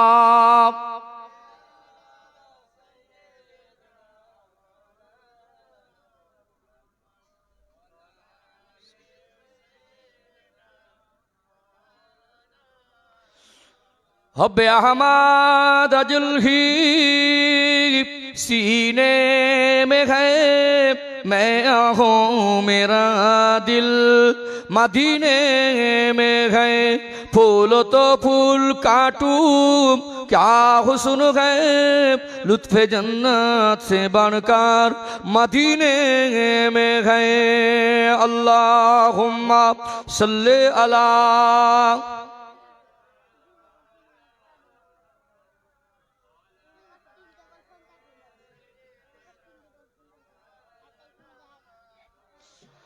इन हवाओं से कह दो ना ए इधर, मुझको खुशबू की कोई जरूरत नहीं, जिनके खुशबू से महका सारा जहां, वो खुशबू नबी के पसीने में है। अल्लाहुम्मा सल्ले अला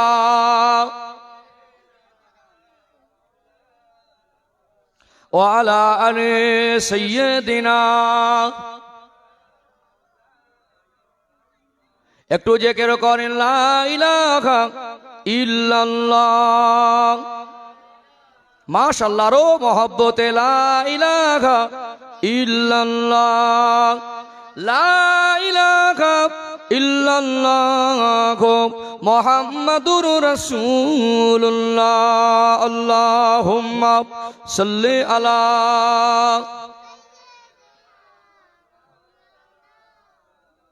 ওয়া আলা আলি সাইয়্যিদিনা। ও ভাইজানেরা, সোনার মানিক যুবকেরা, আব্বারা মায়েরা, আবারও মনে করিয়ে দেই, আল্লাহ পাক যখনই তিনি ডাক দেবেন, এই দুনিয়া ছেড়ে সবাইকে চলে যেতে হবে। ওয়ালা তাজিরু আজিরাতু বিজরা উখরা, আপনার নিজের গুনার বোঝাটা আপনাকে নিজে মাথায় নিয়ে আল্লাহর সামনে দাঁড়াতে হবে।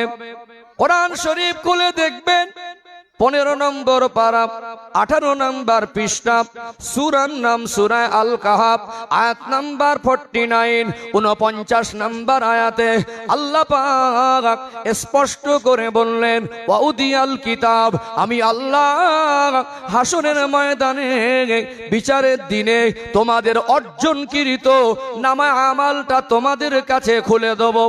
ফাতারাল মুজরিমিনা মুশফিকিনা মিম্মা ফি, যারা কবরের ভয় করত না, যারা আখিরাতের চিন্তা করত না, যারা হিসাব দিতে হবে এটা জানার পর আল্লাহকে ভয় করত না, জাহান্নামার ভয় করত না, যারা দুনিয়ায় দাপট দেখিয়ে গোনা করে বেরিয়েছে, ফাতারাল মুজরিমিনা মুশফিকিনা মিম্মা ফি, ওই দিন পাপী পাপিষ্ঠগুলোকে আতঙ্কিত অবস্থায় দেখা যাবে।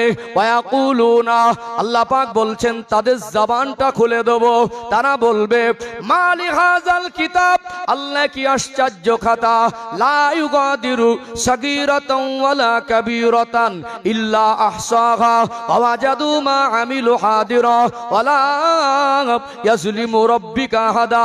আল্লাহ বলছেন বান্দা বান্দি তুমি যা করেছিলে ওটা হুবহু তোমার সামনে পেশ করেছি। তোমার রব কারোর উপরে জুলুম করেন না। বান্দা বান্দি বলবে ছোট থেকে ছোট, বড় থেকে বড়, যা কিছু করেছিলাম হুবহু সব বিল আছে।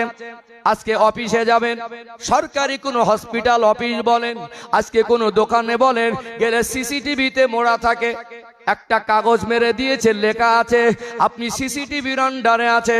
মানুষ যদি সিসিটিভি বসিয়ে আপনার চলন ভলন, আপনাকে যদি তার রক্ষণাবেক্ষণা করতে পারে, আপনার চলাবলাটা রেকর্ড করতে পারে, আল্লাহ দয়াময় বান্দা বান্দির নামায় আমালটাকে তিনি রেকর্ড করতে পারেন কি পারেন না? দুনিয়ার মানুষ, দুনিয়ার ক্যামেরায় মানুষের বাইরের রূপটা রেকর্ড করা যেতে পারে, মানুষের ভিতরের রূপ রেকর্ড করা যায় না। আল্লাহ দয়াময় বান্দার বান্দির ভিতরের রূপটাকেও আমার আল্লাহ ওটা রেকর্ড করে রাখতে পারে।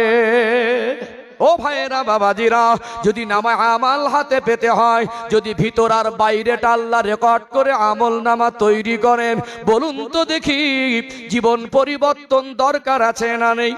আজ ভাই ভাইয়ের হিংসা, যায় যায় হিংসা, প্রতিবেশী প্রতিবেশীর উপরে হিংসা, ইমামদের উপরে হিংসা, গরিবদের উপরে হিংসা।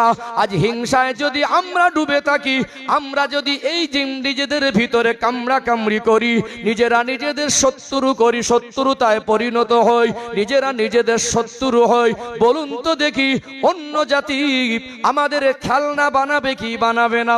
এটা তার একটা বাস্তব প্রতিফলন। আমরা নিজেরা নিজেরা নিজেদের ভিতরে ভালো চাই না, আর অন্য জাতি আমাদেরকে পিষে দেওয়ার চেষ্টা করছে কি করে না? ও ভাইয়েরা বাবাজিরা, ইসলাম দিল কি আর আমরা মানছি কি? একটু আপনাদের দৃষ্টান্ত তুলে ধরি। জীবন পরিবর্তন হওয়ার জন্য আল্লাহর কোরআনের কথা, আমার রাসূলুল্লাহর কথা, সাহাবাদের জীবন আদর্শের কথাটা হেদায়েতের জরিয়া হয়ে যায়। একটু আপনাদের কাছে দৃষ্টান্ত তুলে ধরি। হিংসা আমরা করছি, আর সাহাবাদের কি আদর্শ ছিল? আল্লাহর নবী হুজুর আমার মাত্র দুনিয়াবি জীবন 63 বছরে হায়াতে জীবন পেয়েছিলেন। 40 বছর বয়সে আল্লাহ দয়াময় আমার রাসূলুল্লাহকে নবুয়ত দিলেন। আমার নবী একধারে 13 বছর মক্কার জমিনে খেদমত করলেন। বহু ঘাত প্রতিঘাত আল্লাহ নবীকে বহু রকম ভাবে পরীক্ষা নিরীক্ষা করেছে। কাফেররা আল্লাহ নবীকে বহুবার মেরে ফেলার চেষ্টা করেছে। তায়েফের জমিনে গিয়ে আমার নবী রক্তাক্ত হয়েছেন। একটা পর্যায়ে আমার নবীকে মেরে ফেলার পরিকল্পনা, আল্লাহর হুকুমে মক্কার জমিন ছেড়ে, তায়েফের জমিন ছেড়ে, নিজের জন্মভূমি ছেড়ে হিজরত করেছিলেন না করেন নাই? যখন হিজরত করছেন আমার নবীর বয়স তখন 53 বছর। কত বছর বললাম? 53 বছর। নবী আমার হিজরত করে মদিনায় গেলেন। আল্লাহ দয়াময় আমার রাসূলুল্লাহর ভিতরে হিকমত দিয়েছিলেন। আল্লাহ পাক তার সৃষ্টির মধ্যে সব থেকে আমার নবীকে বেশি জ্ঞান দান করেছেন। মদিনায় গেলেন, সরাসরি মদিনা শহরে ঢুকিনি। এখান থেকে হাদিপুর থেকে, বেড়াচাপা থেকে, হাড়োয়া থেকে কলকাতা খুব বেশি দূর না। আমরা বলি কলকাতা আমাদের বাড়ির কাছে, বলি না? আচ্ছা বলুন, এখান থেকে একটা মানুষ গিয়ে কলকাতায় রাত কাটাতে সহজ হবে না কঠিন হবে? জানাশোনা থাকলে আলাদা, না জানাশোনা থাকলে চিন্তা পারবে না কমবে। নবী আমার মদিনায় যাচ্ছেন, ওখানকার মানুষ কি ব্যবহার করবেন, কোথায় থাকবেন, কিভাবে দিন কাটাবেন, কিভাবে পজিশন হবে, আল্লাহর নবী তিনি হিকমতে কাজ করলেন। সরাসরি মদিনায় ঢোকেননি। 2 সপ্তাহের মতো মদিনা থেকে কয়েক কিলোমিটার দূরে কোবা নামক পল্লীতে অবস্থান করেছিলেন। জোরে বলুন। নামাজ ফরজ হয়েছে মাক্কি জীবনে। কোথায়? আল্লাহ রাসূল সাল্লাল্লাহু আলাইহি সাল্লামের মেরাজ হয়েছে মাক্কি জীবনে। কোন জীবনে? মক্কার জীবনে। হিজরত করছেন তখন অলরেডি 5 ওয়াক্ত নামাজ ফরজ। ওই 2 সপ্তাহ মতো কোবা নামক পল্লীতে ছিলেন। আল্লাহর নবী ওখানে একটা ছোটখাটো মসজিদ নির্মাণ করেছিলেন। ওই মসজিদটার নাম হলো মসজিদে কুবা। জোরে বলুন সুবহানাল্লাহ। আমরা অনেকে মনে করি নবীর হাতের প্রথম মসজিদ হয়তো মদিনা মুনাওয়ারা, মসজিদে নববী শরীফ ওটা প্রথম মসজিদ নয়, আল্লাহ রাসূলের হাতে প্রতিষ্ঠিত দ্বিতীয় মসজিদ। প্রথম মসজিদ হলো মসজিদে কুবা। প্রসঙ্গ এসেছে, এই মসজিদে কুবার একটু গুরুত্ব মহত্ব একটু সংক্ষেপে বলি, সব সময় সব প্রসঙ্গ আসে না, একটু সংক্ষেপে। ও ভাইজানেরা, সোনার মানিক যুবকেরা, আব্বারা মায়েরা, মসজিদে কুবা এটা হলো আমার নবীর হাতের প্রথম মসজিদ। আল্লাহ নবী হুজুর আমার এই মসজিদটা নির্মাণ করেছিলেন।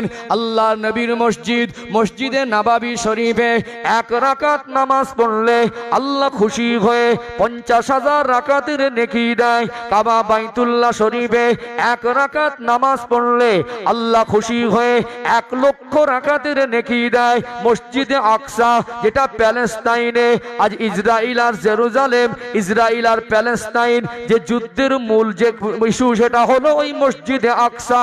ইসরাইল ভাইরা তারা আল্লাহর ঘরকে ছেড়ে দেবে না, আর ইসরাইলেরা, ইসরাইল যে ইহুদি রাষ্ট্র, এই আল্লাহর ঘরকে, ইসরাইল যে ইসলামের চরম দুশমন, নিকৃষ্ট না, এরা আল্লাহর ঘর এই মসজিদে আকসাকে দখল করতে চাইছে। ফিলিস্তিনি ভাইরা এরা এটাকে ছেড়ে দেবে না। আল্লাহর ঘরকে রক্ষা করার জন্য তারা ঝাঁপিয়ে পড়েছে। ওই মসজিদে আকসায় 1 রাকাত নামাজ পড়লে আল্লাহ দয়াময় খুশি হয়ে 25,000 রাকাতের নেকি দেয়। তাহলে এই মসজিদে কুবা এটা হলো আমার নবীর হাতের প্রথম মসজিদ। এর একটা স্পেশাল সম্মান থাকা দরকার আছে না নেই?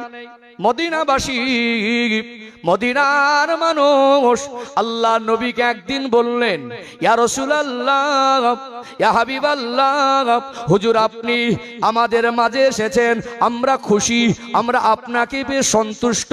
তবে আমাদের মনে হয় মক্কার মানুষেরও সৌভাগ্যবান, তারা যখন ইচ্ছা তখন উমরা হজ আদায় করে, আল্লাহর কাবা তওয়াফ করে, হাজরে আসওয়াদে চুমা দেয়। মক্কা থেকে মদিনার দূরত্ব 400 কিলোমিটার এভারেজ। এই এখনকার দিনে যানবাহন গাড়ি ছিল না, অনেকটা লম্বা সফর মনে হতো। এখান থেকে মালদা জেলা 350 কিলোমিটার প্লাস, প্রায় 8 থেকে 10 ঘন্টা সময় লাগে গাড়িতে, পার্সোনাল গাড়িতে। তখন তো গাড়ি ছিল না, 400 কিলোমিটার মনে কয়েক দিনের রাস্তা। আমরা সব সময় উমরা হজ করতে পারি না।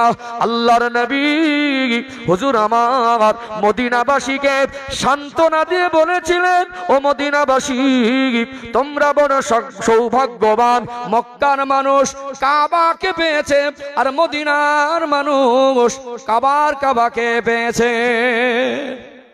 তোমরা কি আমাকে পেয়ে খুশি নও? মক্কার মানুষ কাবা পেয়েছে, তোমরা তো তোমাদের রাসূলুল্লাহকেই পেয়েছো। জোরে বলুন। মক্কার মানুষ কাবা পেয়েছে, মদিনার মানুষ কাবাকে পেয়েছে। মক্কা বিজয়ের সময় মানুষ দলে দলে ইসলাম গ্রহণ করছেন।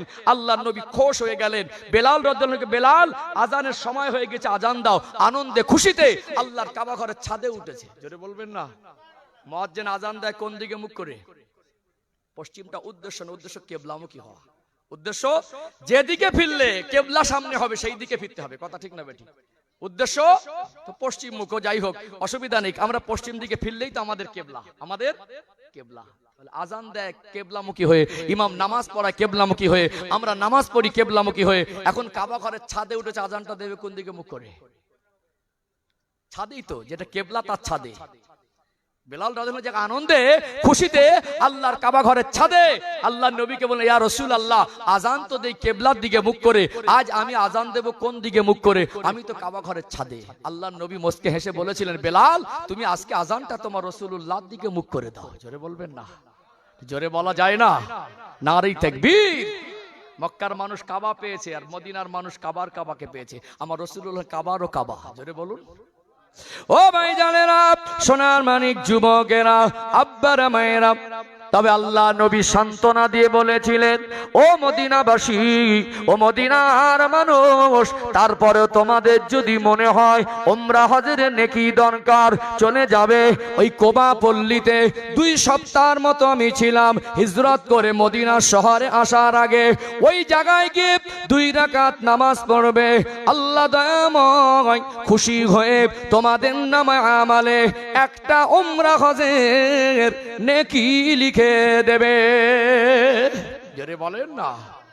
এটা প্রথম মসজিদ হিসেবে একটা সম্মান আছে না নেই? একটা সম্মান আছে। সম্মানিত ভাইরা, নবী আমার এবার 2 সপ্তাহ পরে মদিনায় প্রবেশ করলেন। হিজরতের ঘটনা, নববী শরীফ তৈরি হিস্টোরি কয়েক ঘন্টা লাগবে। আমি জাস্ট একটা বিষয়টা বোঝাতে চাইছি। আল্লাহর নবী মসজিদ নির্মাণ করলেন। আল্লাহর নবী হুজুর আমার মসজিদ নির্মাণ করেছেন আগে নিজের ঘর বাড়ি আগে নয়, তারপরে নির্মাণ করলেন আসহাবে সুফফা। কি বললাম? আসহাবে অসহায় অনাথ সাহাবীদের জন্য। নবী যখন চলে গেছেন মক্কা ছেড়ে মদিনায়, মক্কায় কিছু নবীর সাহাবী ছিলেন কি ছিলেন না? থাকাটাই স্বাভাবিক। নবী তো রাতের অন্ধকারে বেরিয়ে গেছেন, কাফেররা বহু চেষ্টা করেছে, আল্লাহ নবীকে ধরতে পারেন নাই। ও ভাইজানেরা, সোনার মানিক যুবকেরা, আব্বারা মায়েরা, যখন খবর হয়ে গেল আল্লাহ নবী মদিনায় চলে গেছেন, মক্কায় যে সমস্ত সাহাবীরা ছিলেন এদের জীবনটা ছিল বড় কঠিন। কেননা একটা পরিবারে একজন সবে মুসলমান হয়েছে, বাকি সব ইসলামের শত্রু। হয়তোবা ছেলে মুসলমান, বাবা মা মুসলমান নয়, হয়তোবা স্বামী মুসলমান, স্ত্রী পুত্ররা কেউ মুসলমান নয়। কিন্তু নবী যখন চলে গিয়েছেন, তাদের ঘর বাড়ি, তাদের ব্যবসা বিজনেস, তাদের বিবি বাচ্চা, তাদের আব্বা মা, আর কিছু ভালো লাগে না। দিন যায় রাত আসে, রাত যায় দিন আসে, শুধু নবী পাকের পূর্ণিমার চাঁদের মতো চমকানো চেহারা কখন দেখবো কখন দেখবো, দেওয়ানা হয়ে গেল। আল্লাহ নবীর কাছে না গিয়ে থাকতে পারছি না। মক্কার কাফেররা দেখছে, চুরি করে মুসলমানরা মদিনায় চলে যাচ্ছে। রাস্তার মোড়ের ধারে, রাস্তার মাঝে মাঝে লোক দাঁড় করিয়ে রেখেছে, কেউ যেন মক্কার মানুষ মদিনায় যেতে না পারে। মদিনায় চলে যাবে কি করে? পথের মধ্যে কাফেররা লোক দাঁড় করিয়েছে। এর ভিতর থেকে যেতে গেলে এমন ভাবে যেতে হবে যেন সন্দেহ না করে। অনেক সম্পদের মালিক, দামি দামি জামা কাপড় পরত, সবটা ত্যাগ করে দিলেন। একটা ছেঁড়া জরাজীর্ণ কাপড়টা পরে নিলেন। না পকেটে কোনো টাকা পয়সা, না হাতে কোনো খাদ্য বাণী। যদি আসবাব নিয়ে যায় সন্দেহ করবে, এই মনে করে ছেঁড়া কোনা জামা পরে তাদের সামনে থেকে বেরিয়ে যায়। কয়েকদিনের অনাহার, কয়েকদিনের কষ্ট, ছেঁড়া কোনা জামা পরে আল্লাহ নবীর কাছে মদিনা শরীফে চলে আসছেন। নবী আমার দেখলেন আল্লাহ নবী সাহাবাদের নিয়ে বসে আছেন। একদিন, দুদিন, 3 দিন অতিবাহিত হয়। 1 মাস 2 মাসের মধ্যে একে একে সাহাবারা আসছেন। এই সাহাবারা এরা যখন এদের জন্মভূমি ছেড়ে চুরি করে মদিনায় যাচ্ছেন, এদের মাল ঘর বাড়ি কাফেররা লুটপাট করে আনন্দ করছে। চেহারায় ক্লান্তির ছাপ, কয়েকদিনের পিপাসার ক্ষুধার্ত মরুভূমির ধুলাবালি মুখে আল্লাহর নবীর পূর্ণিমার চাঁদের মতো চমকানো চেহারা দেখে অমনি ডুকরে কেঁদে ফেলে।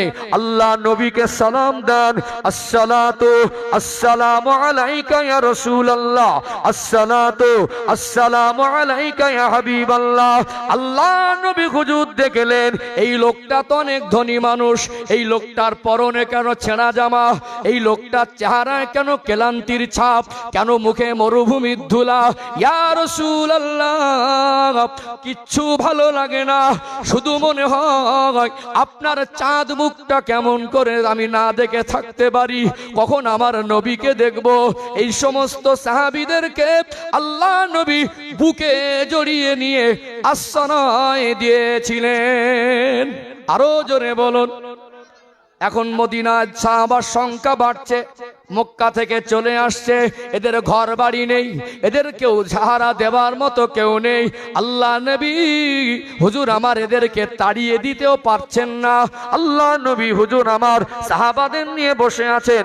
আল্লাহর কোরআনুল কারীমের আয়াত নাজিল হয়ে গেল, ইন্নামাল মুসলিমুনা ইখওয়া, নিশ্চয়ই মুমিন পরস্পরে ভাই ভাই। এই আয়াতে কারিমা আমার নবী শোনানোর পর পর গোটা মসজিদে নববী শরীফে খুশির জোয়ার উঠে গেল। মদিনার সাহাবীরা বলতে লাগলেন, হুজুর আমরা দেখছি কয়েকদিন ধরে মক্কা থেকে আমাদের ভাইয়েরা চলে আসছে, এদের সঙ্গে রক্তের সম্পর্ক নেই, এদের সঙ্গে বন্ধুত্বের সম্পর্ক নেই, আত্মীয়তার সম্পর্ক নেই, আমরা এদের চিনতাম না, এরা আমাদের চেনেন না। যখন কলেমা পড়েছে এরাও আল্লাহকে মেনেছে, এরাও রাসূলুল্লাহকে মেনেছে, আমরাও আল্লাহকে মেনেছি, রাসূলুল্লাহকে মেনেছি। করেছি। আল্লাহ দয়াময় যখন ভাই ভাইয়ের সম্পর্ক করে দিয়েছে, আমরা কি আমাদের ভাইয়ের পাশে দাঁড়াবো না? ওদেরও ঘর বাড়ি ছিল, বিবি বাচ্চা ছিল, সুখের জীবন ছিল, ব্যবসা ছিল, সব ত্যাগ করে শুধুমাত্র পরনায় পুরনো জামা পরে এসেছে। মদিনাবাসী বলতে লাগলেন, একজন সাহাবী বললেন, হুজুর আমার ঘরে দুটা রুম আছে, একটা রুমে আমি থাকবো, একটা রুম আমি আমার একজন মক্কা থেকে আগত মুহাজির ভাইকে এমনি দিয়ে দেব। জোরে বলুন সুবহানাল্লাহ। আর একজন সাহাবী উঠলেন, হুজুর আমার একটা খেজুরের বাগান আছে, অর্ধেকটা আমি নেব, অর্ধেকটা একটা মুহাজির ভাইকে দিয়ে দেব। একজন সাহাবী উঠলেন, হুজুর আমার কাছে কিছু ব্যবসার মাল আছে, ওই মালটা আমি অর্ধেকটা নিয়ে আমি ব্যবসা করব, আমার মাল অর্ধেকটা ছেড়ে দেব। আর একটা মানুষ জানো, ওরা আমাদের ভাই, ও ব্যবসা করে সুখে জীবন কাটাতে পারে। কিতাবের বর্ণনায় এসেছে তদানীন্তন সময়ে মানুষ একের অধিক দুটা তিনটা চারটাও বিবাহ করত, তাদের কাছে একাধিক বিবি ছিল। আল্লাহ নবীকে বললেন, ইয়া রাসূলুল্লাহ, ইয়া হাবিবাল্লাহ, এরা আমাদের ভাই হয়ে গিয়েছে, আল্লাহ সম্পর্ক করে দিয়েছেন, প্রয়োজনে আমি আমার একটা বিবিকে তালাক দেব, ইদ্যত পালনের পরে যেন আমার একটা মুহাজির ভাই বিবি হিসাবে গ্রহণ করে সুখে জীবন কাটাতে পারে। আমার রাসূলুল্লাহ খুশ হয়ে গেলেন। যারা হিজরত করে মক্কা থেকে মদিনা এসেছিলেন, এদের মুহাজির সাহাবী বলা হয়। মুহাজির অর্থ হলো হিজরতকারী, আর মদিনা সাহাবীদের আনসার সাহাবী বলা হয়। আনসার অর্থ হলো সাহায্যকারী। আল্লাহ নবী বললেন, আসহাবিকান নুজুম বিআইয়িহিম ইক্তাদাইতুম ইক্তাদাইতুম, আমার এক একটা সাহাবা নক্ষত্রের সমতুল্য। কোন একজন সাহাবার জীবন আদর্শ যদি দেখো, হেদায়েত পেয়ে যাবে। আল্লাহর কোরআন খুলে দেখবেন, রাদিয়াল্লাহু আনহুম ওয়া রাদু আনহু, আল্লাহ বলছেন আমার নবীর সাহাবারা আমি আল্লাহর সিদ্ধান্তে খুশি হয়ে গিয়েছে, আমি আল্লাহ আমার রাসূলুল্লাহ সাহাবাদের উপরে খুশি হয়ে গিয়েছি। জীবন কাকে বলে? গোটা বিশ্বের মানুষকে মদিনাবাসী মেসেজ দিলেন, ওরা আমাদের মায়ের পেটের ভাই নয়, ওদের সুখের জীবন ছিল, জীবন সঙ্গিনী ছিল, ব্যবসা ছিল, ঘরবাড়ি ছিল, ওরা সর্বস্ব ত্যাগ করেছে একমাত্র আল্লাহর জন্য, রাসূলুল্লাহর জন্য। নিরাশ্রয় হয়ে ওরা আমাদের ভাই আমাদের কাছে এসেছে। আল্লাহ যখন ভাই বলে দিয়েছেন, আমরা ভাগাভাগি করে নেব। জোরে বলবেন না? ইসলাম কত উদার, ইসলাম কি শিক্ষা দিয়েছে, সাহাবাদের কি আদর্শ ছিল, ইসলাম কত উদারতার শিক্ষা দিয়েছে। আজ আমরা ভাই ভাইয়ের দুশমন। আব্বা অসুস্থ, একটা ভাই তার অভাব নেই, ওই ভাইটা আব্বাকে ডাক্তার দেখাতে নিয়ে যাওয়ার নাম করে একটা ভালো জমি নিজের নামে লিখে নিয়েছে। আছে না নেই? মার বার্ধক্য জনিত কারণে স্মৃতিটা দুর্বল হয়ে গেছে, আগের মতো আর কিছু বললে মনে থাকে না। একটা মেয়ে, এখন দুটো তিনটে ছেলে, এ বলে আমি দেখবো না, ও বলে আমি দেখবো না, ও বলে ও দেখেন আমি দেখবো কেন। একটু অবহেলা হয়ে গেল মার বেলা। মেয়েটা বললো আমি মাকে নিয়ে যাই, আমি মাকে কিছুদিন নিয়ে যাই। মার তো আগের মতো স্মৃতি নেই। মেয়েটাও দেখা যাচ্ছে মা মরে যাওয়ার পরে মার নামে কিছু, মানে মায়ের বাপের বাড়ি মানে নানির বাড়ির সম্পদ ছিল, ও মেয়েটাও হাতিয়ে নিয়ে বসে আছে। আমাদের উপর ফেরেশ, ভিতরটা অতটা ফেরেশ করতে পারিনি। জিলাপির 2.5 পেস, কিছু কিছু মানুষের মনে 3 পেস। মারাত্মক জিনিস, একদম জায়গা ঠেলে আছে, ভালো করে জানে, আপোষ করবে না। এমনি কথা বলবে মনে হয় ফারিস্তা, এমনি কথা বলবে জজ কথা বলছে, এমনি কথা বলবে মনে ওই লোকটা সব থেকে বেশি বোঝে, কিন্তু জায়গা ঠেলে আছে, ভালো করে জানে। বাপের বেটা মাথা দিল না ঘাটে। জায়গার দাম 30,000 40,000, মামলায় গেছে 2 লাখ, তারপরে আপোষ নেই। আমরা বলছি মুসলমানের দিনকাল ভালো না। মুসলমান কাকে বলে জানে? মুসলমান হারাম খায় না, মুসলমান মদ খেয়ে রাস্তার ধারে কুকুরের মতো পড়ে থাকে না, মুসলমান এদিকে আজান হয় ওদিকে গাঁজার আসরে বসে না। কি বলবো, আফসোসের সঙ্গে বলছি, এখন তরুণ প্রজন্ম, আমাদের যুবক ছেলেরা, তরুণেরা, এরা এখন গাঁজা বাবা সেজেছে। আপনাদের এলাকার খবর বলতে পারবো না, মোটামুটি আশপাশ এলাকার খবর আমার কাছে থাকে। এখন ছোট ছোট যুবক যাদের 14, 15, 16 বছর বয়স, এরা এখন সব গাঁজা খাওয়ায় মেতেছে না মাতিনি। মারাত্মক চালাক, চেহারা দেখে বোঝার উপায় নেই। গাঁজা করে এত মিল হয় ভাবতে পারবেন না। কি ঠিক বলছি না ভুল বলছি? গাঁজায় ডুবে আছে, মদে ডুবে আছে। হাড়োয়া এলাকা মানে, বেড়াচাপা এলাকা মানে লটারি আর লটারি। এমন কোন বাসস্থান নেই, এমন কোন ছোটখাটো বাজার নেই যেখানে লটারি বিক্রি হয় না। রুজির মালিক যে আল্লাহ, এই কথাটা ভুলেই গেছে। ধনী হবে লটারি কেটে। ইমানের তেজ বুঝতে পারছেন? শুধু মাথা চুলকাচ্ছে। মুসলমানের দিনকাল ভালো না। ভাই ভাইকে জেল খাটাচ্ছে, ভাই ভাইকে মার খাওয়াচ্ছে, চাষতে ভাই চাষতে ভাইয়ের জায়গা ঠেলে দখল করে রেখেছে, কেউ ক্ষমতার বলে গরিবের জায়গা দোকান বিল্ডিং পেতে দিয়েছে। আমরা দুনিয়ায় জামা কাপড় চকচকে করেছি, ঘর বাড়ি চকচকে করেছি, মসজিদ এসি লাগিয়েছি, টাইলস লাগিয়েছি, 2 তলা 3 তলা করেছি, কিন্তু আমাদের মনটাকে পরিবর্তন করতে পারিনি। আফসোস, নবী সাহাবাদের আদর্শ কি ছিল? তাদের মায়ের পেটের ভাই নয়, তারা অর্ধেক সম্পদ ভাগাভাগি করে তাদের জীবন কেমন ছিল তারা দেখিয়ে দিলেন। সম্মানিত ভাইরা, পৃথিবীর কোনো মানুষই চায় না স্বামীকে, তার কোনো মহিলা চায় না তার স্বামীর ভাগ কাউকে দেবে, আর কোনো পুরুষই চায় না তার স্ত্রীর ভাগ কাউকে দেবে। কিন্তু ওরা ত্যাগ করেছিলেন কেন? এই ত্যাগের কারণ কি ছিল? এই ত্যাগের একটা অন্যতম কারণ ছিল আল্লাহর জন্য, রাসূলুল্লাহর জন্য। কারণ মানুষের জীবনে একটা জীবন সঙ্গিনী অতি প্রয়োজন। মানুষের জীবনে একটা জীবন সঙ্গিনী স্ত্রী প্রয়োজন। এই জন্য একটা মানুষ যখন মক্কা থেকে সবে মদিনা এসেছেন, তাদের সঙ্গে জীবন ছিল, তাদের সাংসারিক জীবনে জীবন সঙ্গিনী দরকার। যিনি এসেছেন তারা বিবিত কাফের, তারা বাবা মা তো কাফের, তারা সন্তানরা তো কাফের। তিনি সব কিছু ত্যাগ করেছেন আল্লাহর জন্য, রাসূলুল্লাহর জন্য। সবে এসেছেন মদিনায়, 2 মাস 6 মাস হয়নি। যার নামে একটা জায়গা নেই, যার নিজের ব্যক্তিগত 10 টাকা নেই, সে তো ওই জায়গায় মদিনার মানুষকে সঙ্গে সঙ্গে বিবাহ করতে পারবে না। সাহাবারা অফার দিলেন, সাহাবারা বললেন আমরা আল্লাহর জন্য, রাসূলের জন্য প্রয়োজন হলে একটাকে তালাক দেব। একটাকে, মনে রাখবেন, তথ্য বলছি, গবেষণামূলক কথা বলছি। একটা কথা বলছি, একটু গভীরভাবে বুঝুন। দুনিয়ায় মানুষের সম্পর্ক আছে, বাবা মায়ের সঙ্গে সন্তানের সম্পর্ক, ভাই বোনের সম্পর্ক, মামা ভাগ্নার সম্পর্ক, শ্বশুর জামাইয়ের সম্পর্ক, ছেলের সঙ্গে ভাই ভাইয়ের সম্পর্ক, ছেলের সঙ্গে বাবার সম্পর্ক, যত সম্পর্ক আছে এই সম্পর্ক সব দুনিয়ায় তৈরি হয়েছে। একটা সম্পর্কের উৎপত্তি হয়েছে আল্লাহর জান্নাত। সম্পর্কটা কি জানেন? স্বামী আর স্ত্রী। সম্পর্কটা কি? স্বামী আর, সর্বপ্রথম আল্লাহ পাক আদম আলাইহিস সালামকে জান্নাতে বানিয়েছিলেন কজন? একজন। জান্নাতে নিয়ামত খাচ্ছেন, তারপরে মন ঠিক নেই, মনে মনে করছেন কি যেন অভাব। জান্নাতে থাকার পরে, জান্নাতে নিয়ামত উপভোগ করার পরেও আব্বা আদম আলাইহিস সালাম ভাবছেন কি যেন অভাব। ওই অভাবটা আল্লাহ বুঝবে কি বুঝবে না? ঘুমিয়ে পড়লেন, বাপ মাদর থেকে ডেকে হাড় নিয়ে মা হাওয়াকে বানিয়ে দিলেন। ঘুম ভেঙে গেল, মা হাওয়ার দিকে নজর গেল, আগে মারতে যাবেন, আল্লাহ বলেন একটু থামে যান, এখনো সম্পর্ক শুদ্ধ হয়নি, আমি আল্লাহ বিবাহ বন্ধনে আবদ্ধ করে দেবো, আমি আল্লাহ আপনার স্ত্রী হালাল হিসাবে আমি আল্লাহ সিদ্ধান্ত করে দেবো, তারপরে আপনি আপনার জীবন সঙ্গী হিসেবে সময় কাটাবেন। ধরে বলুন, তথ্য বলছে আল্লাহ জান্নাতে মানুষের জীবনের যত সম্পর্ক আছে, একটা সম্পর্ক আছে তৈরি হয়েছে, সেটা হলো স্বামী আর স্ত্রী।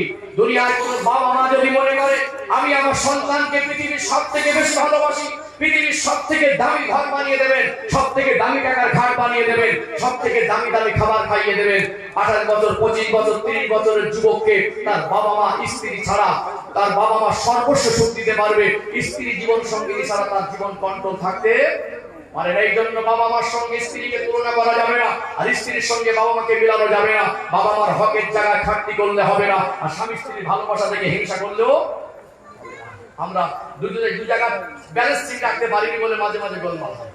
মাকে মায়ের নজরে দেখেন, বাবাকে বাবার নজরে দেখেন, বাবা মার সম্মান করেন, বাবা মার হক আদায় করেন, স্ত্রীকে স্ত্রীর হকের জায়গায় রাখেন, দেখবেন জীবনটা শান্তির সঙ্গে অতিবাহিত হবে। কথা ঠিক না ঠিক? অতএব মদিনাবাসী পৃথিবীর মানুষকে মেসেজ দিলেন আমরা চাইলে আমরা সর্বস্ব ভাগাভাগি করে নেব, যেটা বলবেন না, তবে উত্তম পন্থায়, সিস্টেমে, পদ্ধতিতে, অবৈধভাবে নয়, হারাম পন্থায়। আলোচনা বুঝতে পারছেন? আর দুটো পয়েন্ট সংক্ষেপে বলি, সম্ভবত মনে হয় ভাইজান খুব তাড়াতাড়ি আসবেন নাকি? হ্যাঁ, তাকবীর জানতো না, আরে তাকবীর। আমি মাঝে মাঝে বলি খুব জোরে বলতে হবে, আমি বুঝতে পেরেছি আমার টাইম এখন 10-15 মিনিট আছে। যাই হোক, আরেকটু প্রাণ ভরে যদি একটা আওয়াজ দেয়, খুব চেষ্টা হবে আল্লাহকে তো আল্লাহ বলে ডাকেন না, নারে তাকবীর, একটু কলিজা ভরে আওয়াজ দেন না, নারে তাকবীর। আল্লাহ কবুল করেন, বলেন আল্লাহুম্মা আমিন। আলোচনা বুঝতে পারছেন? তাহলে ইসলাম শরিয়াত আমাদের শিক্ষা দিল কি আর আমরা কোন পথে চলছি, এইটুকু পার্থক্য বুঝিয়ে দিলাম। আমি 3টে পয়েন্ট বলেছিলাম হিংসার আলোচনায়, আর দুটো পয়েন্ট ইনশাআল্লাহ সংক্ষেপে বলি, আর দুটো পয়েন্ট সংক্ষেপে বলি। সম্মানিত ভাইরা, বর্তমান সময় যে কথাটা অবশ্যই বলতে মন চাইছে, গোটা 24 পরগনায় আমার দাদা হুজুর কেবলার মহব্বতের মানুষ আছে না? আছে না? বিভিন্ন ভাবে চক্রান্ত করে দাদা হুজুর কেবলার আওলাদদেরকে বদনাম করার চেষ্টা চলছে না চলে না? ফুরফুরা সিলসিলা, যেটা হানাফি মাযহাবের মানুষ, আমরা আহলে সুন্নাতুল জামাতের আকীদার মানুষ, আমরা দাদা হুজুরকে জান প্রাণ দিয়ে ভালোবাসি, আমরা তাদের আওলাদদেরকে প্রাণ ভরে সম্মান শ্রদ্ধা করি। এই সমস্ত মানুষকে, দাদা হুজুরের আওলাদ দিগকে মানুষ, দুনিয়ার মানুষ সমাজের কাছে পচিয়ে দেওয়ার বিভিন্ন চক্রান্ত করছে না করে। এর বাইরে যত দলমত আছে সবার টার্গেট, সবাই মিলে একটা জায়গায় আক্রমণ, সেটা হলো ফুরফুরা। সেটা হলো কি? দাদা হুজুরের কোন আওলাদের যদি ডাইরেক্ট ভোটে দিতে রাখলো, কিন্তু ভোটে শরিয়াত মোতাবেক না হয়, কে যেতে বলেছে তার কাছে, আপনাকে কে মানতে বলেছে তাকে? দাদা হুজুরের আওলাদের ভিতরে, পাঁচ হুজুরের আওলাদের ভিতরে বলুন, আজও কি মাননেওয়ালার মতো উপযুক্ত কেউ নেই? তাকে মানবো এইরকম উপযুক্ত কেউ নেই? অবশ্যই আছে। কিন্তু তারপরেও মানুষ বিভিন্ন রকম ভাবে আল্লাহর ওলিদের উপরে তাদের হিংসা, মানুষ যেন আল্লাহ ওয়ালাদের কাছে না যায়। আগেও দলমত ছিল, আজও দলমত আছে, ভবিষ্যতে দলমত আরো বাড়বে। মনে রাখবেন, এতটুকু আপনাদের বলি, দলমত ছিল, আছে, থাকবে। এর নিষ্পত্তি কিয়ামত পর্যন্ত সম্ভব, এর নিষ্পত্তি কিয়ামত পর্যন্ত সম্ভব নয়। আগেও মানুষ একজন আর একটা দল আর একটা দলের প্রতিবাদ করেছে, সমালোচনা করেছে। আমি যদি শরিয়াতের কোনো বিতর্কিত মাসালা এখানে বলি, আমার যদি বলার মধ্যে ভুল হয়, অতএব এই ভুলটাকে সে খণ্ডন করার অধিকার রাখে শরিয়াতের দলিল দিয়ে, হাদিস কোরআনের